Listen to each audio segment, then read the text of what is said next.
Hello, Fightful Faithful.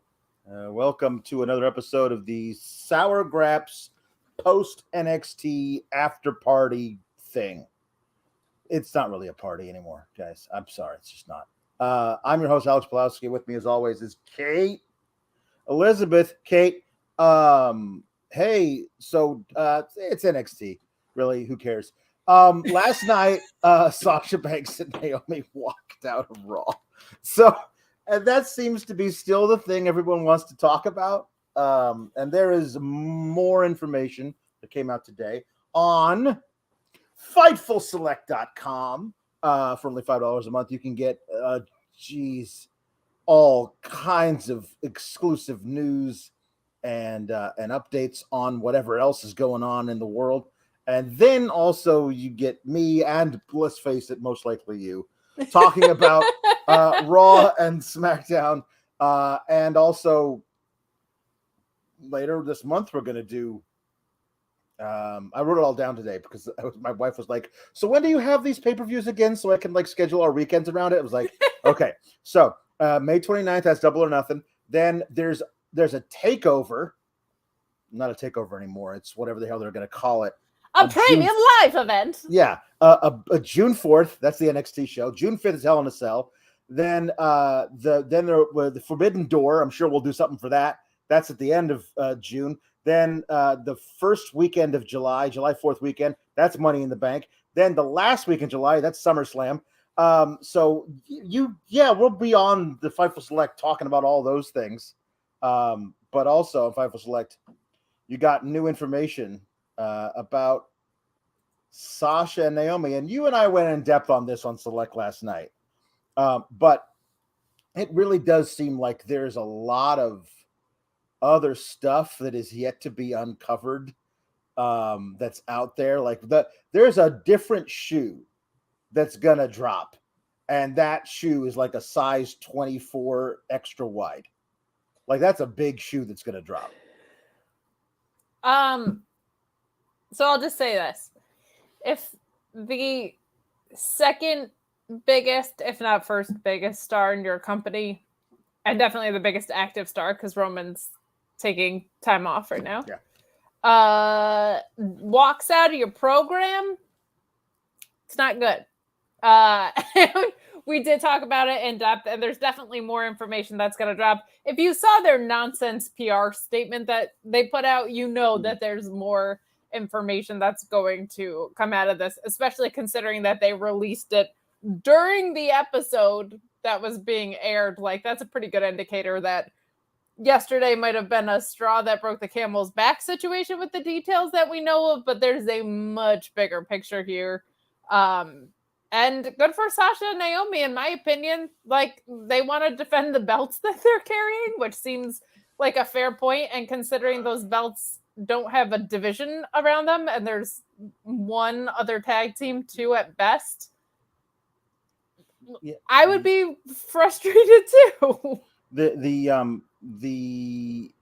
want to read this particular point from Sean's report on the Fightful Select from today. Free select info for you guys. There you go. Just this. It's SOBs. I don't know. There's a couple hundred words in this article. I'm just going to read you half of a paragraph. We were told that the issue was about the creative surrounding the tag team championships and those being de-emphasized in the following weeks. I don't know how you could de-emphasize anything where there's only one tag team currently, but all right. Well, I think there's no laid out follow-up after Hell in a Cell, and Sasha and Naomi have been vocal about developing more stories within the tag team division, and they said, how about instead of more, you get zero? And I think that's probably something that is that has been talked about. I always said last night, it feels like this is not something that happened out of the blue, but a straw that broke the camel's back situation. And I feel like if they've been saying, we want to get more stories, please let us do more stories. We want to bring in more women and do real feuds. And the answer is always, well, we'll see and then they get told, actually, no, we're not doing it. Basically, you get to be the tag champs through the entire summer, but only because you're not going to be wrestling and defending the tag titles. Yeah, like if that's what it comes out, that's not good. Of me going to, like, I don't know, is Toys R Us still a thing? Like, that's me going and getting a plastic belt and saying, I'm a tag team champion. Yeah. That's like, it's an absolute load of garbage. And to think that you would have a gold-carrying Sasha Banks in your company and you can't find a way to get her on a pay-per-view is absolutely ridiculous. Yeah. Absolutely ridiculous. So ridiculous that if I were sitting at home and not talking to you right now, I would need to get in my super chats or my humper chats about it. I'd probably need to leave a thumbs up on this video unrelated. Oh, sure. Yeah, you would have to. Yep. But I would definitely be subscribing at Fightful Select. Sean has said it before, and I'll just echo his sentiments. May is generally like a pretty down month across the board for subscriptions of all stuff.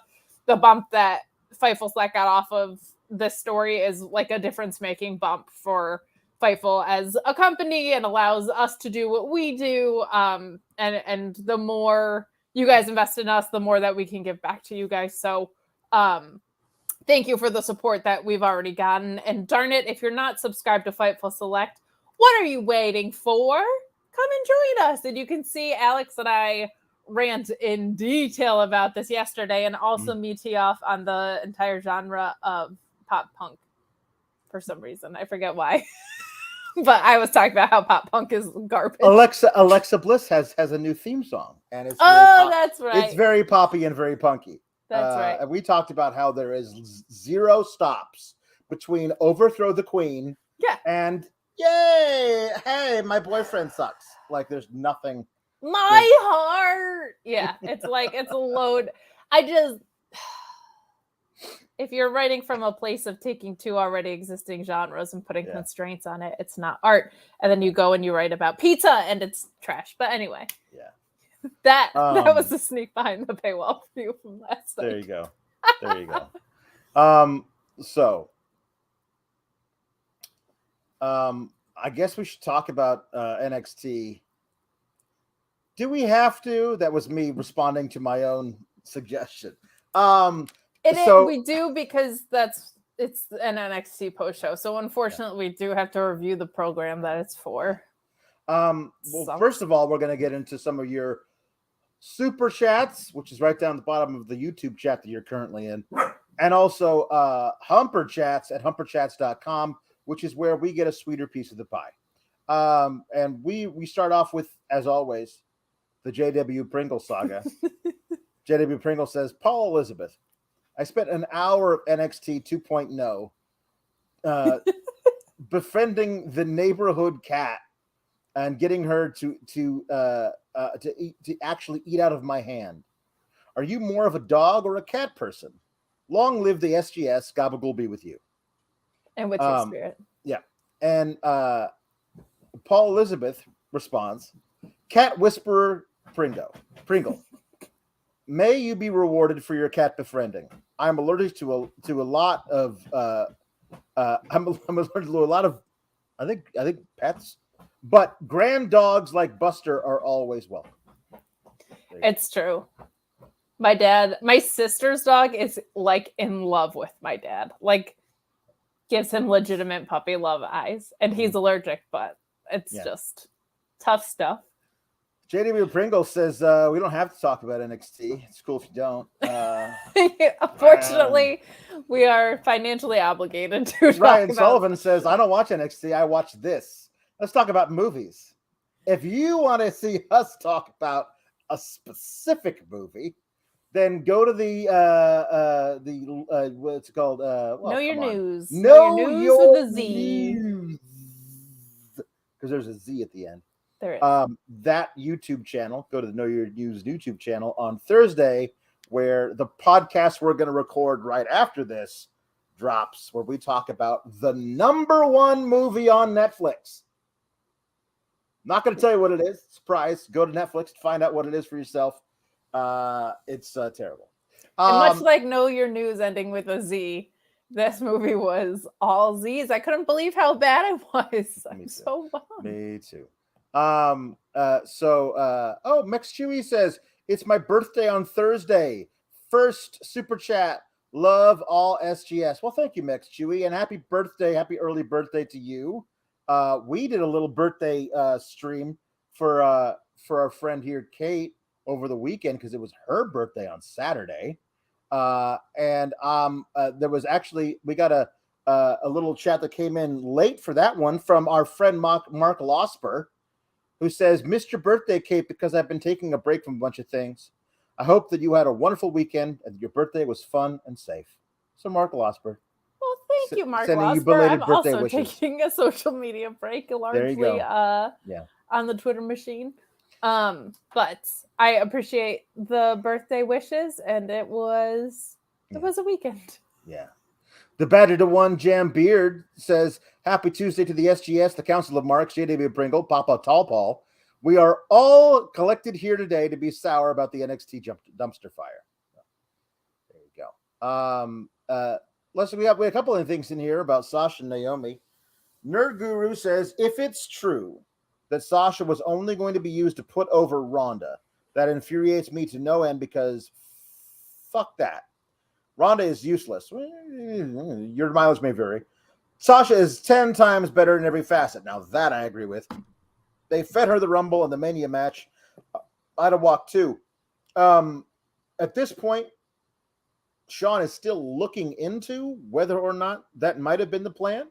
At this point, we do not have any confirmation of that. And if that is the case, I'm inclined to agree with you, but we have no indication at this point that is actually true. I actually disagree. I mean, I agree from the perspective of if you're tag champions, you should be defending your tag titles. Right. That makes sense. But I don't think putting Sasha Banks in a title program is probably ever a bad idea if you're not going to do that.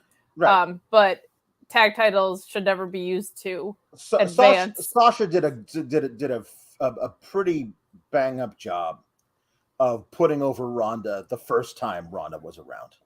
Yeah. And made Ronda look like $1 million, and then Ronda squandered all of that over the next couple of months. So I would understand if Sasha was like, "I jobbed out to your girl last time and it didn't get any of us anywhere. So I'd rather not do that again." If she said that, I could be sympathetic, but that's not actually what we have any idea about. So Christopher Spires says, "Why do they not hold Sasha on the same level as Becky and Charlotte?" And I don't know. I mean, I know the one major difference between her and those other two that you mentioned, but I don't want to think that it's just that. But to me, if you're asking me to rank the 4 horsewomen, I have Sasha number 1. If you're asking me to rank the best women's wrestlers ever, I personally have Sasha number 1. So, like, I don't know why anybody would rank her below anybody else. At the same level, fine, but I don't understand why anybody, like, if you want to say, well, she's unreliable, she gets injured, okay, fine. But all things being equal, to me, she's also a huge, potentially crossover star. And that brings more eyes. Like I said this on the show last night. There are a whole bunch of people who watch The Mandalorian who do not watch wrestling. If you can get a chunk of those people to follow her over here, then that gets you more money. And that's kind of what this whole thing was about, I thought. So that's weird. I'll say it's so weird because to me, I feel like the way they get pushed is Charlotte, Becky, Sasha, Bayley, from just on a how it feels perspective. I'm not looking at stats in front of me. And Bayley is like a 2-time Grand Slam champion. Right. So there is something that is weird with wrestling where when you are good at your job, sometimes it's extremely valuable to have you lose. Like this is the problem we run into with Kevin Owens, I feel like. He's the only person that can make this Ezekiel shit work, right? So he ends up getting in these terrible storylines because he's really good at his job. I feel like Sasha's a little bit of a victim of that, a little bit of a victim of injuries, and a little victim of the time period that she's wrestling in. But I don't feel like it's like her pushes have gotten neglected. I feel like she's always kind of felt very important to the program, but like a lot of things right now in WWE, the potential that you are wasting with those people. I said this about New Day. Like, there are some people that have so much value, and to watch them just squander it hour after hour. Like, they've been doing that with Sasha now for literally years at this point. And quite frankly, I think the world of Naomi, but because of the way they've booked her, she needed Sasha for this, I feel like, to continue the momentum she had built out from the Sonya feud. Right. Which they tried to take away. So it's just disservice on a lot of levels. And I love it. I just have a soft spot in my heart for people that stand up for tag team wrestling. Yeah. I love tag team wrestling. And people like what FTR did. Like, they don't want tag team wrestling to just be a device for singles wrestling. They truly believe in tag team wrestling. So, yeah. The battered one Jam Beard says, saw a lot of people point this out on the Twitter machine. WWE didn't put out any statement about the Nia Flair issue or the Becky Flair one, nor did they do it when Pac dipped out of there, says Luis. So, yeah, they specifically decided to address this when there's a lot of things that happened, like right in full view of everybody that nobody actually, that they never actually addressed before. So that's interesting. I'll say this, are unbelievably lucky that Becky Lynch is as professional as she is, I think. Yeah. Because that could have gotten real ugly real fast if it was what it looked like. Yeah. I think part of this was supposed to serve as an explanation that explained why the main event didn't happen. Right. So it's more than just a walkout. This is them saying we advertised this thing. Yeah. I think it's a load of crap. Don't get me wrong. But I think part of the impetus of them being proactive in it was saying we advertised this main event. It didn't happen because of circumstances beyond our control, kind of, even though they were totally in their control. So, but that's the difference to those situations to me. Jerry Pringle says, I think it's that Vince is old and set in his ways, quote unquote. Look at what he keeps doing to the New Day as well. Oh, man, I hope I'm not right. Yeah, we all hope we're not right about those things because it's no fun for that to be the case. It really isn't. It's terrible. We don't want that to be the thing because that means a lot of other things have to be examined in weird ways. And it's not great. Yeah, it's going to be longer than a 2-hour show. Yeah. Oh, yeah. Sean knows. Sean already said you guys can go longer because we're going to be talking about things that aren't even NXT. But here we are. We're going to talk about honestly, NXT. Though, for that specific issue, tune into Grapsity on Saturday and send super chats to them about it because they would have a better gauge on that than I do because it is hard to look at that if it's a race issue because there's a lot of white performers and Hispanic performers and it's a very inclusive pile of terrible booking right now. So I think it's always a better idea to listen to Black people's opinions on Black issues. Like that just always seems to be the default. Yeah. Not the default. It should be the default, but the good idea to do. So listen to Grapsity and ask Reg and Will and Phil questions because they are incredible at how they choose to use their voice on things. Josh Cardenas says, thank God for you two. The last 24 hours of this walkout story has been the worst toxicity in wrestling I've seen in a while. People are weird. That's what I'll say. People are weird about this kind of stuff. But here we go. So let's talk NXT. Well, I'm sure we'll get back to this. You guys want to send in more super chats, humperchats at humperchats.com. Feel free to, we'll address the Sasha and Naomi thing as it keeps coming up. We started out with Trick and Carmelo versus Solo Sikoa and Cameron Grimes. Trick and Carmelo came out and cut promos on Grimes and Solo, kind of. Trick Williams is wearing a Whoop That Trick But isn't that like kick my own ass? Isn't that like wearing? Isn't if your name is Trick and you wearing a shirt that says "Whoop that Trick"? Aren't you basically wearing a shirt that says "Kick my ass"? I mean, I feel like that's a weird shirt to wear. I don't know. Is that weird of me? Is it like whoop comma that trick, or is it like whoop that trick's ass? No. It's whoop that trick. It's whoop that trick. That's what it is. Commas are important. Yeah. Yes.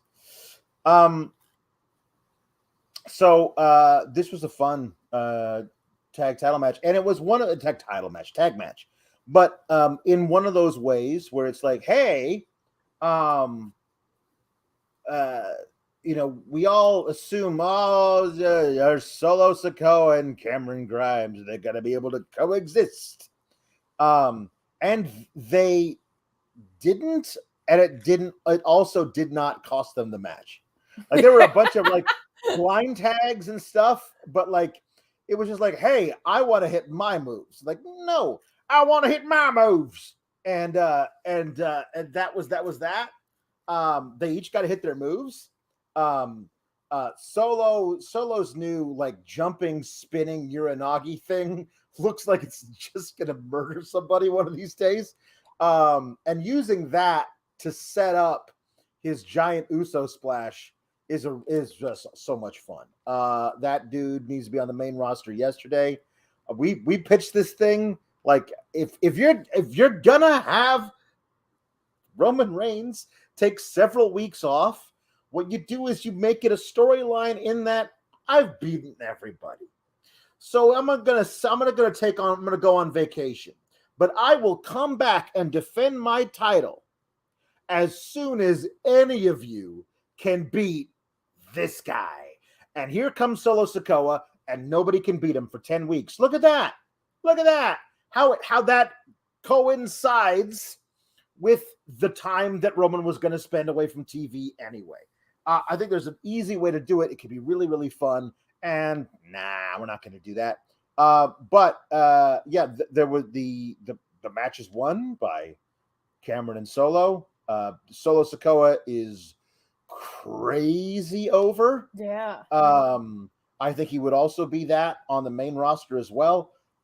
He's just got a presence about him that's just very, very cool. And I was actually really impressed with the in-ring of this, which isn't, 3 of these 4 guys are some of my favorites in the entire company. So that's not a surprise. But I like how they were like, hey, there are elements of can they coexist, but it didn't completely derail the team. Yeah, that was refreshing because it's a tired story. But here's the thing, that trope is actually very effective when it's used properly.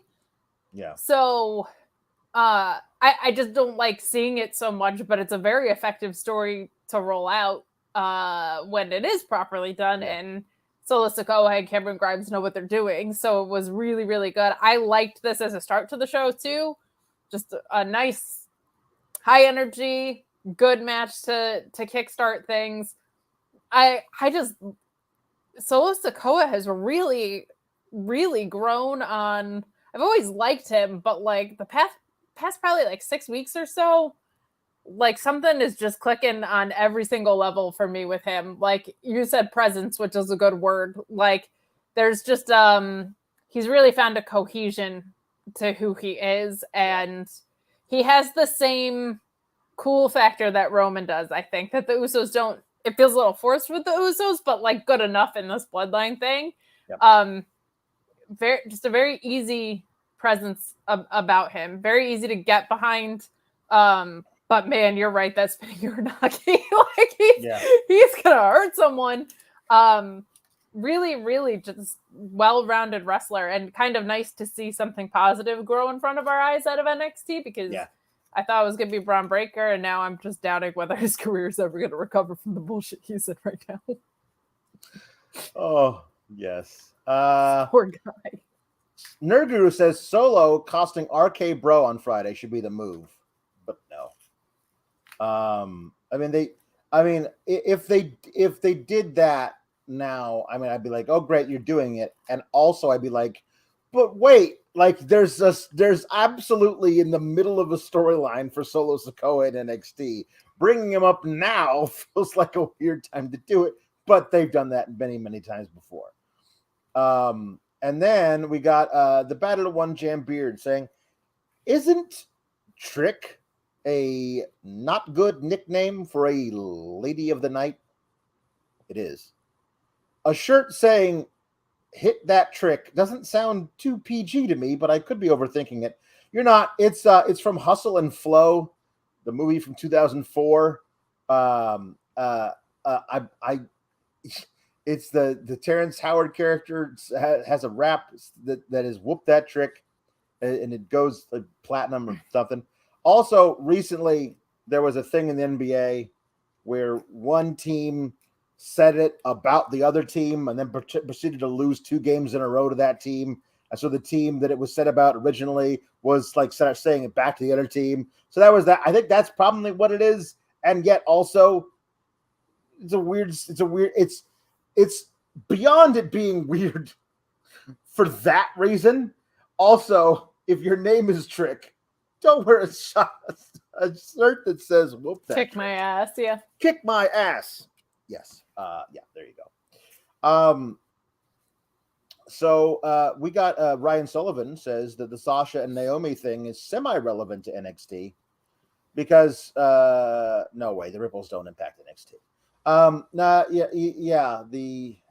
The weird separation. It's weird to say that because you have like Natty coming down and other things, but it feels like NXT is completely separate. Like those, we saw the Viking Raiders on the show tonight, but it doesn't feel like they're SmackDown's Viking Raiders. It just feels like it's another thing. Yeah, that's people that weren't being booked at all. But there's a relevance there in that on Fightful Select a few months ago, they reported that morale is the lowest across the company it's ever been. And there's consistencies with that because all 3 brands are owned by the same people and all 3 brands are booked poorly and all 3 brands are not great. And there's a consistency because Sasha Banks versus Bayley at TakeOver Brooklyn is the reason I subscribe to the network. Yeah. You know what I mean? Like it's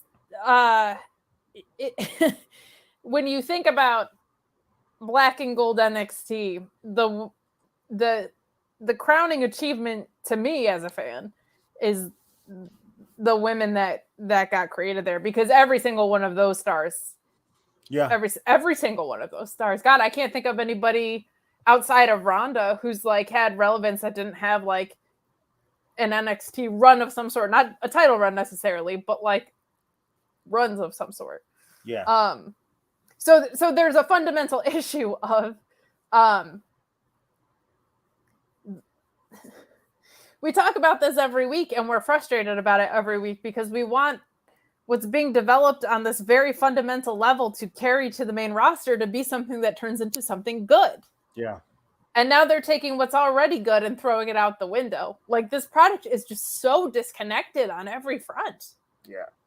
It really People always ask me, like, what would it take to get you to stop watching? I say, without hesitation every time, for Sean Ross Sapp to stop paying me. That's it. Like, I have no investment in this. And it's funny because, like, I love developmental products. I really do. I'm so fascinated by people figuring themselves out. And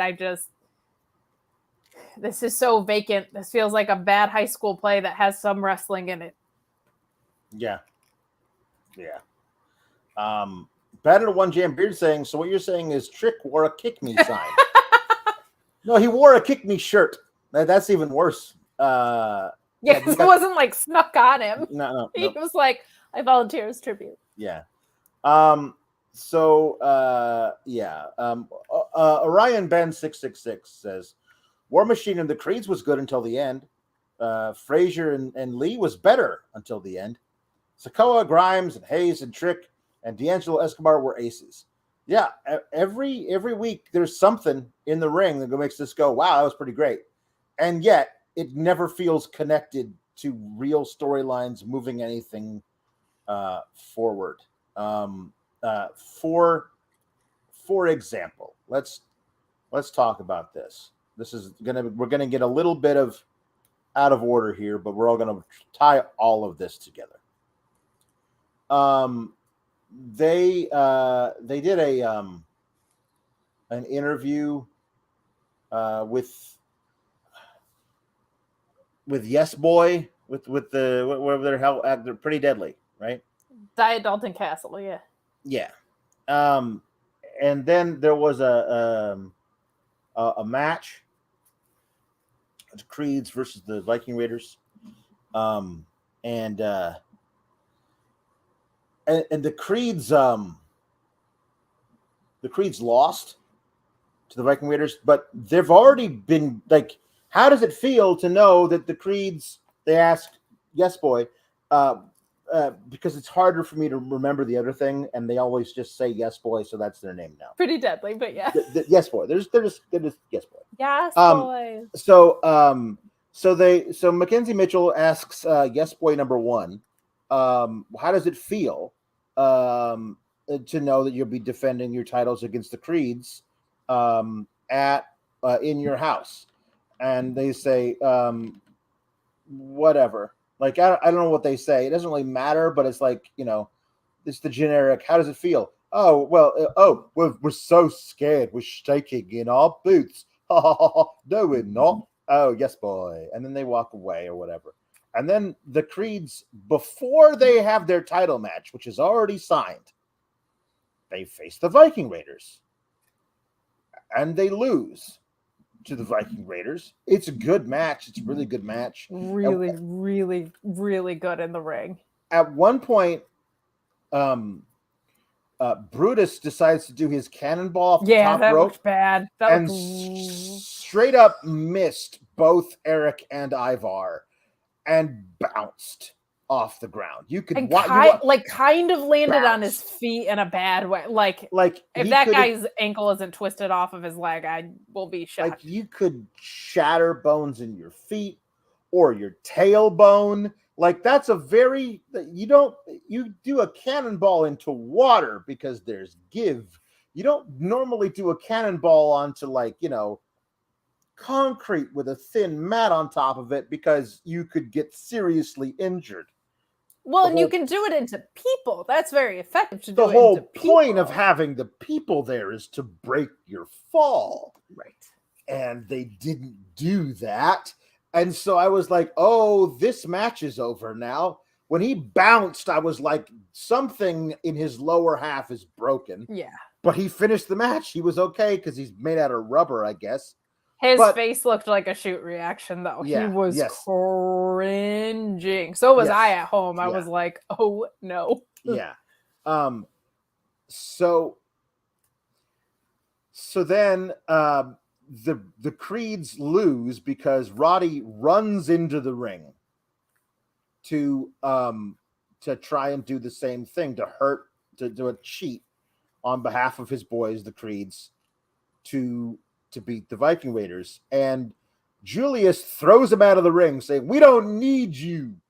We don't need you. And then he turns around directly into the Viking Experience, where the hell they're calling their double choke slam, and loses. But there's no consequences to them losing because they still have the title match versus Yes Boy in like 2 weeks. I don't feel like that's the right order to be doing things, but wait, there's more.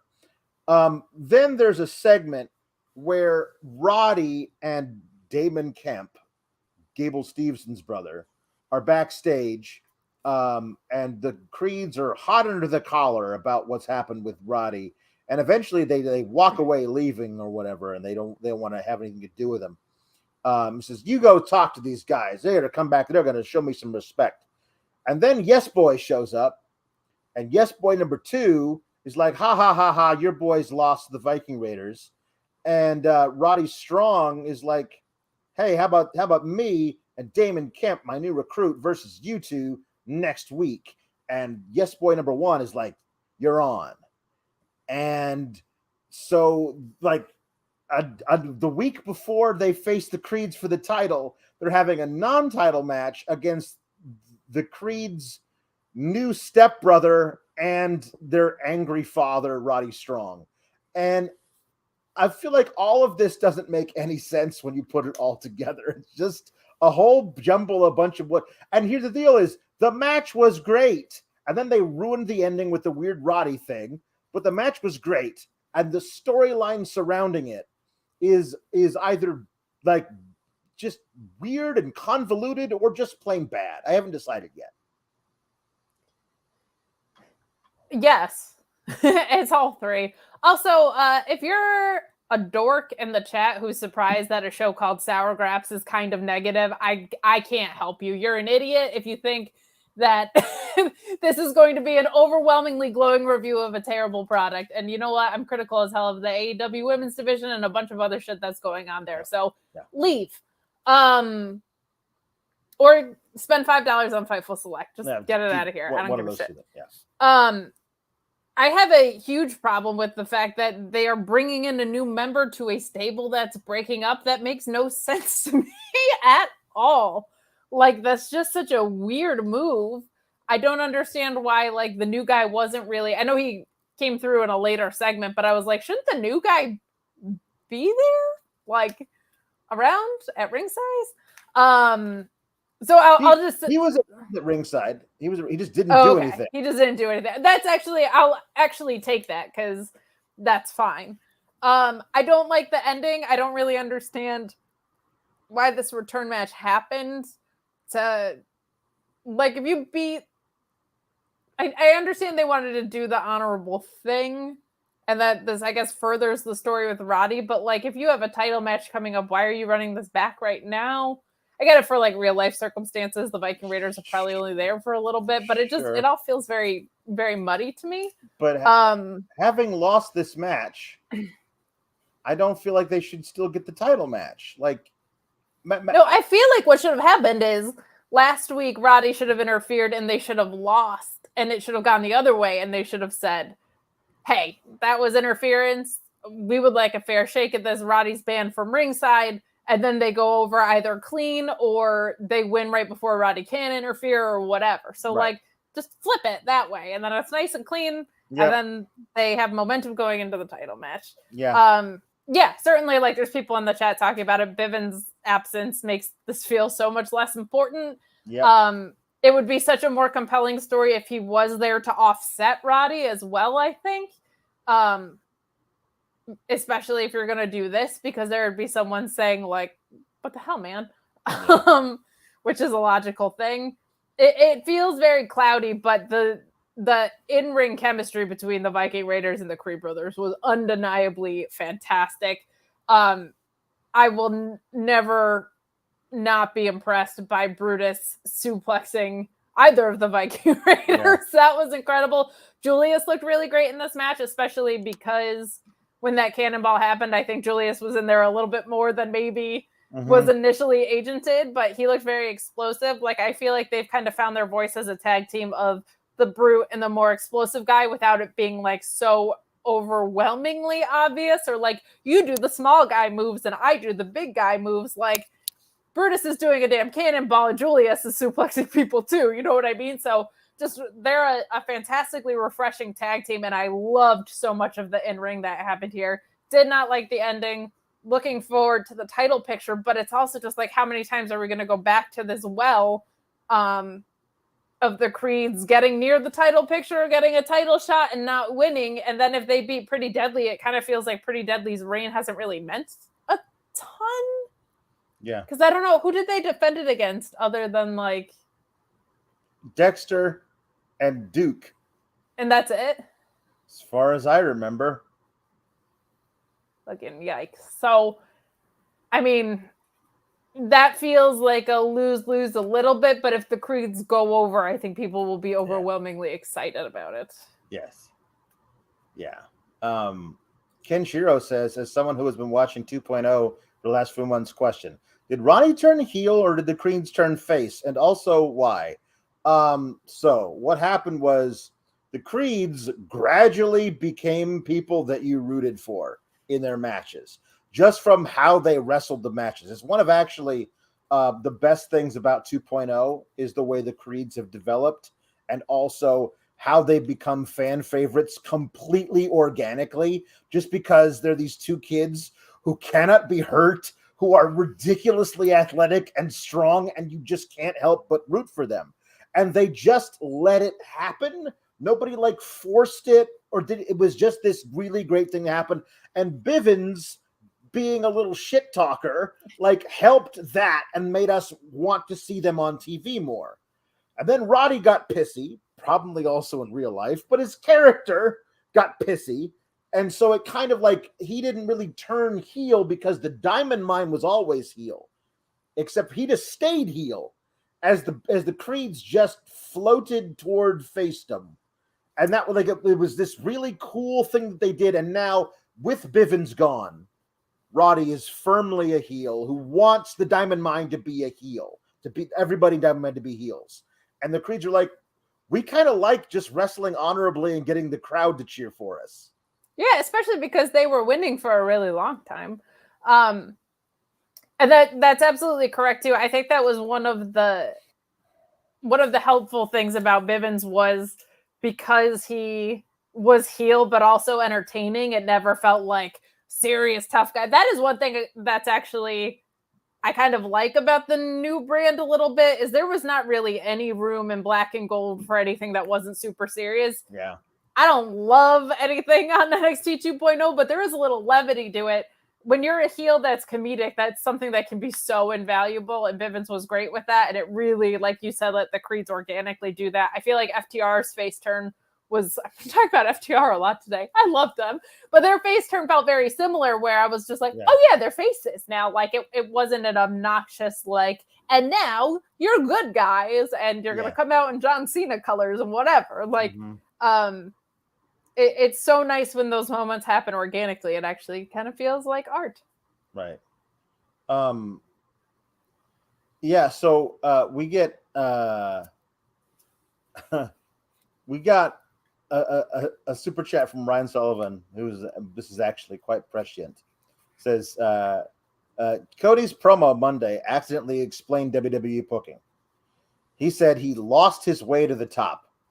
That's how everyone does it in WWE. It's kind of true. The wins and losses don't matter, so it doesn't matter. Like it should. They should. They don't. They don't. It's whose line is it anyway? It's like the points on whose line. They just don't matter. Graham B says Marina Shafir was freaking sweet tonight on Dark. Good. Good for her. She's getting better and better. I'm looking forward to seeing what she can do with an actual storyline over there if they ever, get around to giving that to her. They got to get rid of that classical music theme. Yeah, it's weird. Colt Badu says, hey, what's up, guys? Can we just have the Creeds join Alpha Academy? LOL, that'd be fun. I think it's a really interesting place to put them to start. But hear me out. Worst thing ever alert. They're just going to be Gable Stevenson's friends. Because by the time they get called up, he'll already be U.S. champ, having beaten Austin Theory in his very first match at SummerSlam. And then they'll just be like his buddies who follow him around to the ring, and they're all wrestlers and jocks, and they're really cool. But they pick on the small guys, but it's funny because the small guys are heels, and therefore they're just going to turn them into the worst stereotypes of high school. And if you like terrible stereotypes of high school, tune in this Thursday when Kate and I review a terrible movie about high school on knowyournews.com. That's my unfortunate prediction of what they're going to do with the Creeds. They're going to make them Gable Stevenson's buddies. I'm hoping that they have a tag run in NXT and some of this nonsense passes. Me too. Like, because here's the thing. I would actually really like to see the Creeds versus RK Bro. I'm intrigued by what that could be in the ring. Yeah. But I don't have any faith right now that they would do anything good with it. Yeah. Nerd Guru says, I was watching the Raiders work and I was like, War Machine. Then I thought to that black and gold takeover match with Aleister Black and Ricochet. And I'm currently watching it. And my God, it ruled so hard. And if you want to rule so hard. I hear you. Times are rough. We just got out of a wild situation, a wild year, and people are saying, you know what, it's a hard knock life. But I disagree. Instead, I believe it's a hard cock life when you use Blue Chew and the code Fightful, and you get your first shipment free. Free? All you got to do is pay $5 shipping. Blue Chew is made with the same active ingredients as Viagra and Cialis, so you know they work, but they work on your schedule. Full stomach, empty stomach, ready to go, want to get in the mood. Blue Chew has you covered. Instead of treated, we get tricked. Instead of kisses, we get kicked. I don't think so. More like somebody's getting dicked when you use BlueChew.com. No awkward conversations with the doctor. Because, I'm all about not being awkward. No waiting in line at the pharmacy. It's because they work with their online physicians to get the active ingredient you need, and it ships straight to your door.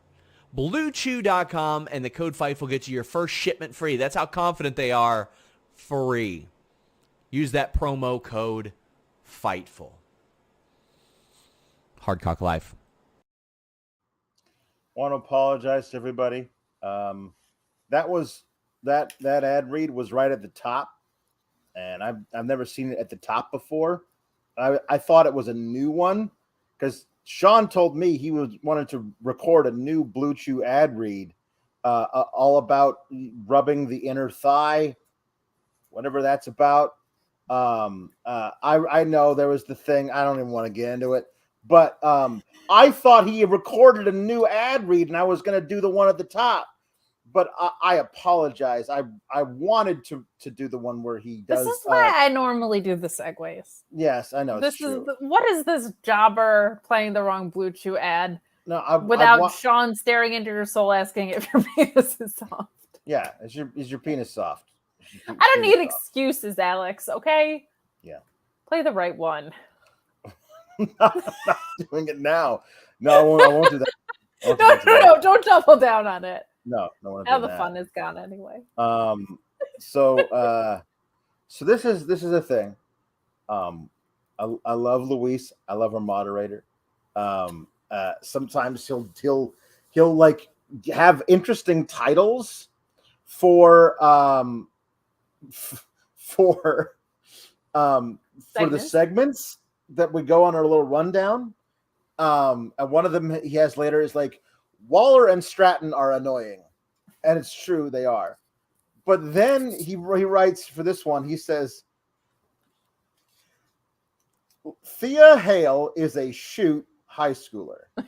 And every time I look at it, my brain tricks me into thinking it says, Thea Hale is a high school shooter. And I was like, those are very different things. Brains, stop doing that.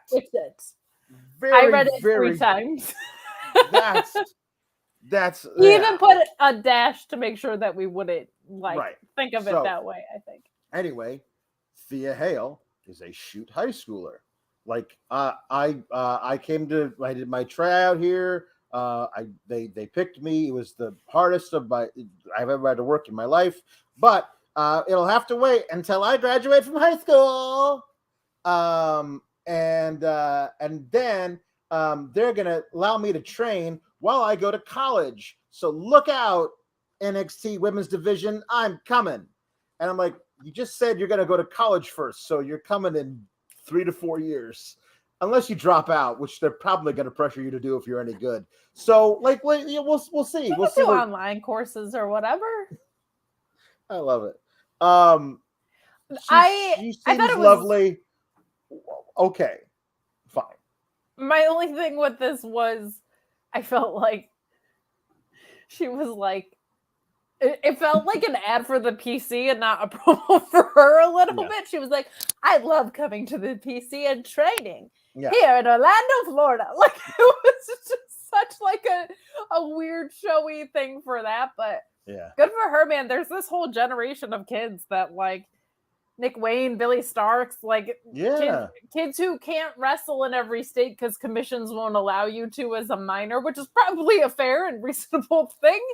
But like, it's so cool. Billy Starks just posted a thing about how like a video from 4 years earlier. I think she's 18 now or 17 now, but she went from cheerleading practice to her first day of wrestling school and had video of it. And I was like, oh, that's just what a cool, what a cool thing. So I think it's awesome. Like, good for them for pursuing their dream with confidence that early in their life. Yeah. Battle to One Jam Beard says, surprise Vince and Bruce haven't used I'm assuming, school shooter gimmick yet. With all the other bad take gimmicks we come through the pipeline, example of Joe Casey. I think they'd probably stay away from that one. They probably are, at least. I'm going to say, yeah, the PG product probably looking to sell to Disney in the next 2 to 3 years. Yeah.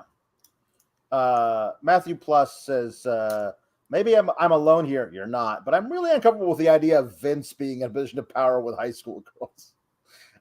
Any of Vince's yes men also probably a bad place to. Yeah, no, that's not great. Yeah, that's not good at all. Speaking of things that aren't good, Lash Legend versus Tatum Paxley. Tatum Paxley has an inset promo where she says, Lash thinks she's all that and a bag of chips or whatever, but I'm literally the strongest in this tournament. And then at one point, Wade Barrett mentions a specific weight, but I don't remember what it was, that Tatum Paxley can squash. It was like 99% of men will never squat that much in their life. And then the entire match seemed to be built around whether or not Tatum Paxley could squat Lash Legend. Very early in the match, she tries to get her up in an electric chair position, squatting with her on her shoulders, and can't do it. And then Lash Legend attacks the knee. I mean, attacks the knee, I guess, is what you'd have to put in quotes, because whatever Lash Legend does in the ring, you have to put in quotes because it's not actually what she's doing. But then she tries it again, the electric chair position, and can't do it. And then she sells the knee some more, and then she tries it a third time. They do the exact same spot 3 times in the match. It's the exact same way. It's not like the first time it goes one way, and the second time it's different, and the third time it's very different and leads to the end of the match. It's just Tatum Paxley trying to squat Lash Legend is the story of the match, and that's it. And it's like Wade Barrett tries to salvage it by saying, when you're inexperienced, sometimes you don't have a plan B. You just try and do the same thing over and over again. And I was like, oh, is that what's happening? Is that what's happening with both of these women who appear to both be having no plan B?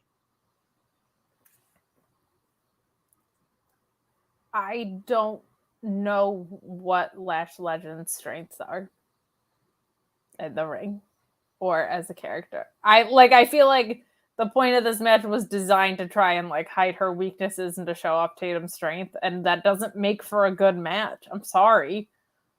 And then Lash won? Lash Legend is advancing in this tournament. Lash Legend, who they had to edit a kick together when she kicked Nikita Lyons because she can't even kick somebody, is advancing over Tatum Paxley in this tournament. The Batter to One Jam Beard thinks she's going further. Says, I'm telling you guys, it's going to be Lyons versus Lash in the finals again, which means Lash beats Roxy, and dear God, that's got to be the darkest timeline. I'm not ready to go there. I think that the story is that Roxy will be able to beat Lash Legend. In the later match, they talk about how small Roxy is. They give her own post-match interview where we establish that she and Cora Jade are friends. I feel like they're leaning pretty hard into Roxy, and she's going to make it to the finals. Whether she actually beats Nikita Lyons is a different story. I'm not sure about that, but I'm reasonably sure she's going to beat Lash Legend. Maybe the kiss of death Lord knows I've been wrong about terrible things that they can't be that stupid, I have thought many times, and it turns out they are indeed that stupid. Oh, they sure can be, but I think the way they're continuing to spotlight Roxy and like just where she's been on the card since showing up, I think is probably a good sign. I think if Nikita Lyons wins, Mandy will retain whatever that title shot is. And if they want Mandy to drop, she'll probably drop to Roxy, would be my guess. I think that's why we had the whole setup with Toxic Attraction and Roxy beforehand. Man, Roxy is really, really good. Yep. She's real good. Yeah. Which is exciting. It's refreshing. Yes. Anyway, Lash Legend wins with a pump kick, and there you go.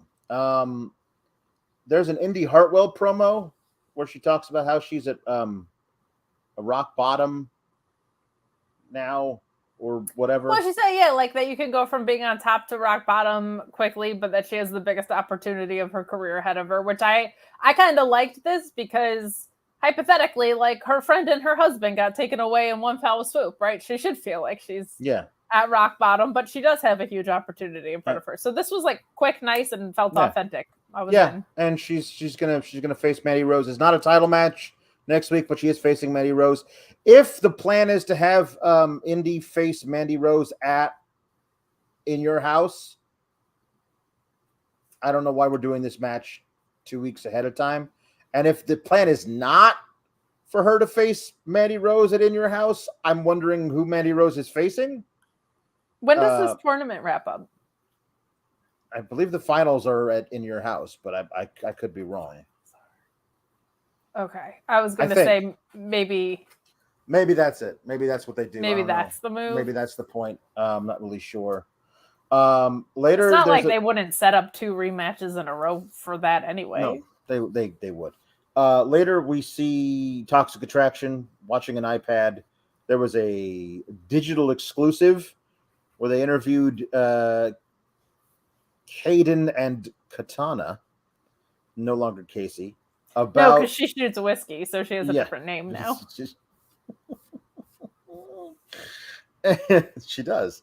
And so they use the interview they put on Twitter isn't important enough to be put on the show when it originally aired, but it is important enough to be shown over the shoulder of Gigi Dolan on an iPad, which is the whole reason they actually are doing this program now. That seems kind of backward. If it's important enough to actually lead to this, then put it on TV when it originally, whatever. I have no interest in watching someone else watch something on Twitter. Yeah. Gigi Dolan and JC Jane, Gigi and JJ, talking about how, whatever, like they think just because they're an actual tag team that they could beat us, whatever. Why are they so obsessed with us? And Mandy's like, hello, but look at us. Anyway, Indy Hartwell, champion. She says basically championships don't matter. But she's right about that. They should, but they don't. She's right about that, actually. Why is everybody so obsessed with this? Because you have every women's championship. Yeah. That's why people are employed, is to go after that thing. Yeah. It works. Nerd Guru offers a helpful suggestion for Sasha and Naomi. Well, I hope the Sasha and Naomi thing also allows the women's division of NXT to shine on the main roster. He says, here's a simple, effective way of establishing a tag team division if you must have 2 women's tag titles. Call up Io Shirai and Alba Fire. Pair Io with Asuka and Alba with Becky, and have those 2 teams feud with Sasha and Naomi, and none of this whole thing would have happened if you had just decided we're going to make the tag team division special. If Becky's not fighting Bianca and Asuka's not going to fight Bianca, because let's be honest, probably going to get Bianca and Lacey Evans at SummerSlam. Let's actually use those women to develop a tag division, and those would be very intuitive partners to choose for those women. Yeah, it's not even making it special; it's just making it a division. No, yes, yeah. There's no division. Like, I mean, I can't. You can call up Katana and Caden. Well, what the hell else are they going? They're not going to ever win. So call them up. Who gives a shit? You can call them up, but it won't. I don't give a shit about watching them lose over and over again to whoever the tag champions are. I would much rather have, like, let's make the tag division special by actually by putting top women in it for a while. You got Sasha in there, that's great. You had Rhea in there, but you broke her up with Liv. Like, you could do that, and they don't seem to actually want to do that. They had a whatever. There is no division. It's true. There's no tag division. Alex, there's no division. That's true. And people have the nerve to be like, why are they frustrated? There's no tag teams to face. It's true. It's true. What are we doing? I'm not asking for you to like deliver even close to the sun, moon, and stars here. I'm asking you to have teams. Yeah. The equivalent to that would be if Roman Reigns was going around and there were just no men for him to face. Mm-hmm. Yep. How cool would that be? The bloodline going around and nobody to face. Well, Bianca Belair coming out. The bloodline really looking amazing. The bloodline doesn't include Roman right now. So it is really just the bloodline or the Usos. And they only have one team to face right now, which is RK Bro. There's other and other a few teams months ago Alex. it was just the New Day. They just faced the New Day 100 times. But like so Los Lotharios is there, the Viking Raiders are there. There's other teams that exist. They could face but Alex, they don't. I'm merely asking them to have a division that exists for the titles that they have. Yeah. That's it. Yeah. Yeah. We're going to have a World Series, but there's only one team that's going to fucking play in it. What are we doing? Oh, come on. You'd love that if the Yankees got there and nobody from the NL was on the other side. It was just them. The Yankees versus Might nobody. be the only way they can win this decade. God. The Stanley Cup, they're just like. Yeah. Yeah.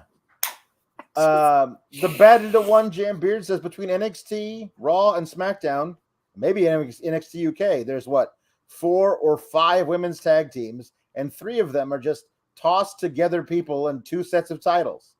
Yes. They released Dakota Kai, who was an accomplished tag team wrestler with multiple women. It's all dumb. Shotzi Blackheart is on the main roster. You released Tegan Knox. Ridiculous. I'll tell you what else is ridiculous, Kate. Duke Hudson's getting interviewed like, I had to take some time away. I did. Like a week away. I took some time away to get me head straight. And now I'm back. I'm not playing poker anymore, but I'll still wear a vest. But now I get to wear a shirt underneath it. It's a big upgrade. I would love it if he actually said all the things you're saying. It would be wonderful. I wish I wrote for these people. It'd be much more fun than whatever the hell generic bullshit they had Duke Hudson say. So Braun Breaker just walks right by him. He's like, "Hey, what's up with this?" And they end the interview, and he's pissed about it. So then Braun Breaker goes in the ring, and he's very orange. Braun Breaker's Braun Bronzer. He's Braun. That Braun MJ full of tanning, my friend. Braun Breaker is using too much Braun Bronzer.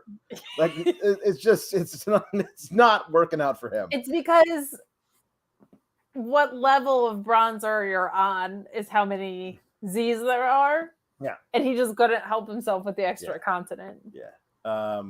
So anyway, Braun Bronzer is out there and he's trying to cut a promo about Joe Gacy. Come on down here and I'm gonna kick your ass or whatever. Yeah, the last you people saw me was Joe Gacy left me out there in some freaking field somewhere. I don't even know where I was. Well, how'd you get back, Braun? If you didn't know where you were, how'd you get back? Did you call an Uber? Like just follow my GPS signal? I don't know what the heck. But anyway, Joe Gacy appears in the Raven's Nest, and Braun Bronzer could not find him anywhere until it was his cue to find him, and then he immediately found him. It was like, "Where are you? I can't find you." There you are. It was just so ridiculous. And he's standing up there with his druids all in red. And they keep talking about these two men that'll do whatever he says. And I still say it's GYV. I'm gonna barf because you're right. So bad.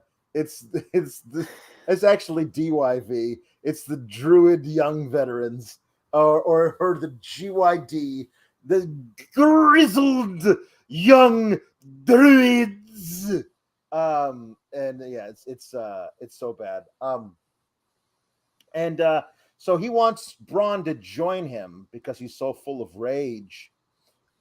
He's probably not going to think clearly. And then Braun, like, come on, get your ass down in the ring, and I'll beat your ass. He says, no. You're so predictable. How about you have a match against me at in your house? But if you accept, it has to be that if you get disqualified, then you lose your title. So what this match is going to be is Joe Gacy like giving Braun a chair and like kneeling in front of him saying, hit me, Braun, hit me. And Braun won't do it. And then he'll win. And it's going to be the first match was not great. This match is going to be terrible because of how it has to be laid out considering the stipulation. I have no idea why Braun Breaker would accept this match. Yeah. Why the hell would this guy accept this match? Yeah. I mean, here's what I mean, honestly, why the hell are they running it back? Because it was so good the first time?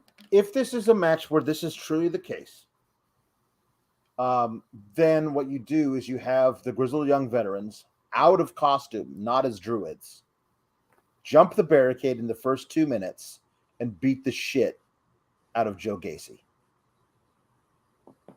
But they're not the druids. They're not his helpers. They're the Grizzled Young Veterans. We'll find out later that they are the same guys who were in the druid costumes, but we won't know that at the time. And Braun will get disqualified. And now Joe Gacy thinks, hey, I've got the title. Like, you can make things like fun with this terrible stipulation. They're not gonna. Like, that's the whole point of all of this, is that they're not gonna do anything fun with it. But they're not. Yeah, it's bad. It's gonna be atrocious. It's gonna be atrocious. They think this is like what The Fiend did, but The Fiend was a creation of Bray Wyatt, so he knew how to navigate it. They have no idea how to navigate this. Bray Wyatt. This feels like the early Bray Wyatt stuff, the stuff he did in NXT before he even got to the main roster, the Max KD Cape Fear shit that he was doing, which was really, really good because it came from a real place that he was coming up with all this stuff himself. But all of that was good, and this is not. So that's the problem. It's going to be terrible because you have an old man navigating it. Yeah. Joe Gacy was a deathmatch wrestler. Like, what are we doing? Yeah. And so then we get a Duke and Braun thing in the parking lot where Duke's pissed about Braun interrupting his interview earlier, so they agree to have a match next week. Okay, honest to God, when Braun just walked through the shot, that popped me huge. I don't know if it was intended to, but I laughed so hard when his big ass just walked right in front. Yeah. I cracked up. I was just like, woo! That orange man just that very, very, very, very tan guy. Yeah. And so there's that. And then at the end of the entire show, we got Joe Gacy on the patio of a penthouse apartment somewhere in central Orlando. The only reason I know that is because he cuts some ridiculous promo and then starts laughing, and the camera pans out and it's a helicopter shot, and you can see that he's standing on somebody's patio in a penthouse apartment in the middle of Orlando. He says, "I will rule the world." And I honestly, like, do you know how many steps there are, Joe Gacy, between become NXT champion and rule the world? Like I don't know. In the brain situation. We talked about this last week. It's not happening. Like step A, become NXT champion. Steal underpants. Step B, question mark. Step C, Profit. Rule the world. I don't know what step B is that you think that's happening, but okay. They're the underpants gnomes from South Park. Yeah, Joe Gacy is the world's largest underpants gnome. I would rather that gimmick, to be honest. Yeah, they were hysterical. That was an excellent episode. I I feel bad for Braun. I feel bad for Joe Gacy. It started off so rough for Gacy and Harland, and then Harland, it found itself, and then Harland got released, and now it's lost again. And the storyline with Rick Steiner got so bad and so muddy, and I feel like it's just killed Braun's momentum. Like it's been bad for, as some people were calling him, Braun's breaker, which I popped for. The Battered One Jam Beard says maybe Braun will embrace the hate. Mark Losper asks, was all this Joe Gacy stuff as bad on television as it seemed when I read about it? This seems like all around death TV. How does this make air? The answer to your first question is yes, it was as bad on television as it was when you read about it. How does this make air? I have no idea. I don't understand how. Look, sometimes you do things and it fails, and that's okay. Yeah. But then you move on from it when you have the chance. AEW could do that with Dan Lambert. NXT could do that with this angle. Yeah. Move on. It's not working. Yeah. Mark Losper says Braun's Breaker is the worst versus the worst version of the worst Bray Wyatt promos you've ever heard. Has to be in the running for the worst feud of the year. Well, it's certainly long. They're keeping it going. They're keeping it going. This Sammy stuff on AEW is right there. Yeah. Lash Legend is becoming one of my quickly streamers. Yeah. Mark Quill says Joe Gacy is going full Diet Wyatt every week. That's good. Diet Wyatt is that's a good name for him. Diet Wyatt. Braun's Breaker versus Diet Wyatt. In the main event of In Your House. Quiet Diet Wyatt Riot is my favorite. That's a tribute band. I love it. Yeah.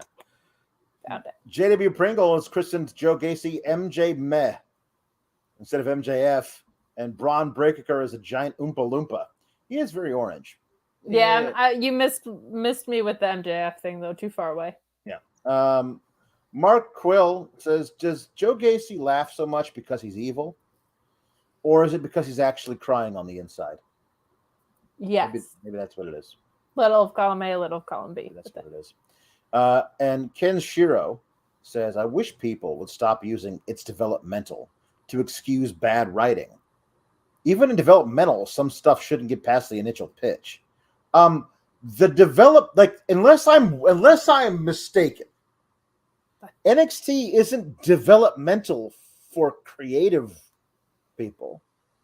Like, it's not like you're like, hey, I want to write a few scenes and audition with these scenes I wrote to train how to be a writer at the PC. And if you're good enough, you'll get called up to the main roster. These are all professional people who've worked elsewhere that they bring in to write stuff for NXT. It's not like it's developmental because they suck at writing. No. That's not how that works. No, and I'll say this: it's a shared burden, right? Like, yeah. This might have been Joe Gacy's idea, and there's parts of it that he probably really liked and wants to execute, but then it gets truncated by creative. Yeah, like look at Nikki ASH when she gave her superhero promo where she was speaking from her heart. It was awesome, but then they ruined it. Yeah. That's why when Punk was on SmackDown, he was ripping up all of the straight edge nonsense that they wrote in front of the writers' faces. Yeah. Because I don't know how to write straight edge. Like, it wildly, it has never felt more, in my opinion, disconnected. Yeah. Than it does right now. And it's all three brands, and it just doesn't. Cody feels like a real human being right now. I don't love everything about what he's doing, but when he talks, you feel like it's a human being talking to you. Yeah. I'm not really getting that vibe from pretty much anybody else. Edge would be there if he wasn't in House of Purple. Meh. Like, Edge is one of the best talkers ever. Yeah. Tom LaValle has a pitch for In Your House that I hope he's wrong about. It says, 2 druids are at ringside. Separately from that, GYV comes to help Braun. They attack Gacy and he wins via DQ. They look pissed for a second, then they smile and they are given robes. And it turns out, that's that. Luis does not like that idea. Please don't put that into the universe. That's sounds like Joel Pearl, to be honest. So I continue, Kate, to be amazed that they said, here's one of the most beloved stars NXT has ever had. He's leaving. We're going to give him this amazing emotional send-off.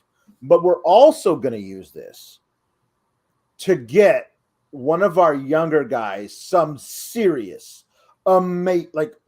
top-notch heel heat. And he's going to use that rub to be rocketed into the stratosphere. In 6 months, just wait and see where that guy's going to be. And where that guy's going to be is now. And where he is now is feuding with Andre Chase.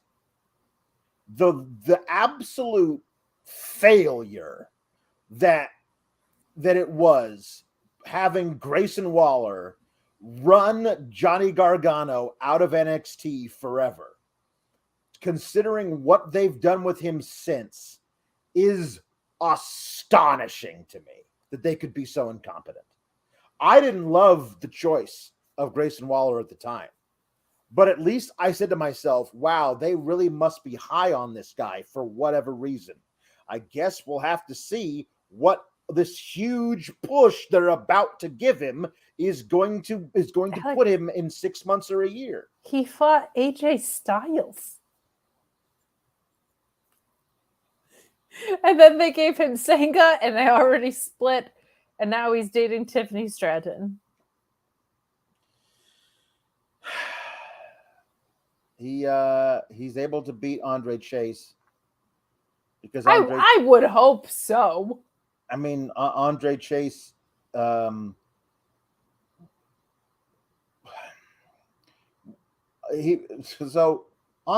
match is whatever it is. I still don't understand. Saray has been reduced to standing in the crowd with a Chase U flag, waving it back and forth. That's what Saray is doing now. So that's great. Also, Andre Chase is standing at the ropes, and Grayson Waller runs at him, so he backdrops him over the ropes, and Grayson Waller lands on Bodie Hayward.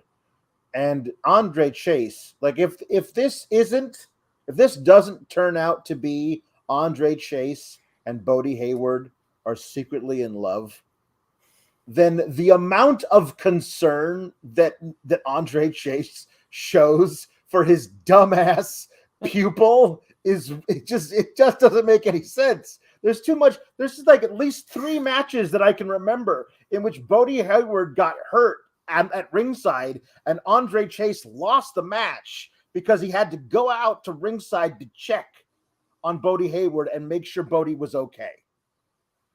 Anyway, he does that again and gets back in the ring just in time to eat Grayson Waller's ridiculous, I have to get out of the ring and run and jump through the ropes to give you a stunner finisher. And that's why Andre Chase loses. It is. They should call it the scenic route. That should be the name of that finisher.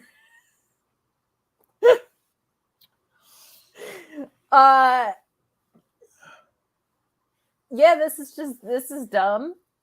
I gotta assume Andre and Bodie are either going to be in a feud or a tag team at some point. I don't know why any of this is. I love this. It's going to end up being his secret son. You know what? At least there would be a payoff. Yep. I'm on board. Give me the payoff. I need the payoff. That's all. I learned it from you. Yeah. Anyway. Like now they've made this so bad. I actually am like starting to feel bad for Grayson Waller. Because I'm like, he didn't do anything wrong. No, I mean he's not my cup of tea, but like people hate him. He gets the kind of heat that Bully Ray loves, where he's not a cool heel. Like people really love booing this guy, and they didn't do it. They didn't capitalize on it. Like the whole thing with Sanga still feels weird because, as we're going to talk about later, it's not like they banished Sanga from television. He's still around. Like, so why breaking them up? I'm not really sure. And like the Fabe injury and stuff, like it's just, I think the whole creative staff might have dementia and they don't remember what happened the week before. The Bad at One Jam Beard says, not sure who has the worst finisher setup between Waller and Lethal, but both are tellable in my opinion. But also, Joe Gacy has to do the Lethal setup, where he runs and does the little handspring to bounce his legs off the top rope, so he could turn around and hit a lariat. At least the buckshot is fun to watch. Like, it never makes sense to me to watch the little a gymnastics routine to set up a lariat. Bing! Yeah, I got you. Clothesline. Yeah, it's not great. Also, Grayson Waller thinks it's a crime that Tiffany Stratton was not included in the breakout tournament, and I was like, oh yeah, she wasn't in that. That's weird. Does Grayson Waller turn out to be daddy? No, I don't like that. I don't like it, but that's not what I asked. I mean, no. I don't know. No. I'm going to say no. Okay. No. Mark Losper says, when people say that Grayson's career is looking up, it means that it's flat back on the canvas, staring at the lights. There you go. So Roxy and Kiana James. Kiana James is, of course, the Pornhub superstar. Hot, sexy lady boss. Kiana Kiana James is your search history come to life. And it's not. I'm ready for my match. I've been crunching the numbers. Nobody is as analytically prepared as I am. That's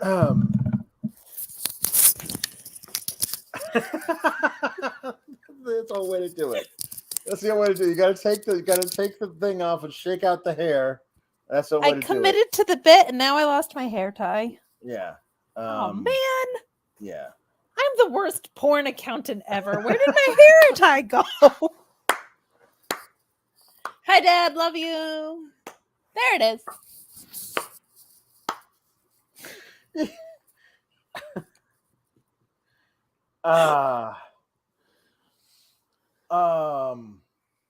The worst porn accountant ever. I should have saved the Blue Chew for now. Oh, all we got now is cereal. We do, but I could make your magic spoon stand on end or some shit. Would you like to relive those old days, those nostalgic days? Well, we've got your breakfast 2.0 right now. MagicSpoon.com/Fightful. Cereal without all the unhealthy junk. How about this? 0 grams of sugar, 14 grams of protein, only 4 net grams of carbs in each serving, only 140 calories per serving. Keto-friendly, gluten-free, grain-free, soy-free, low-carb, and you can build your own box. You can bundle up cocoa, fruity, frosted, peanut butter, cookies and cream, maple waffle, blueberry, cinnamon, and honey nut. All the flavors you loved growing up when you were sitting by the TV on Saturday mornings watching cartoons. And you get $5 off your order when you use the code FIGHTFUL at MagicSpoon.com/Fightful. And how about this? A money-back guarantee. If you're not happy for any reason, they will refund your money, no questions asked.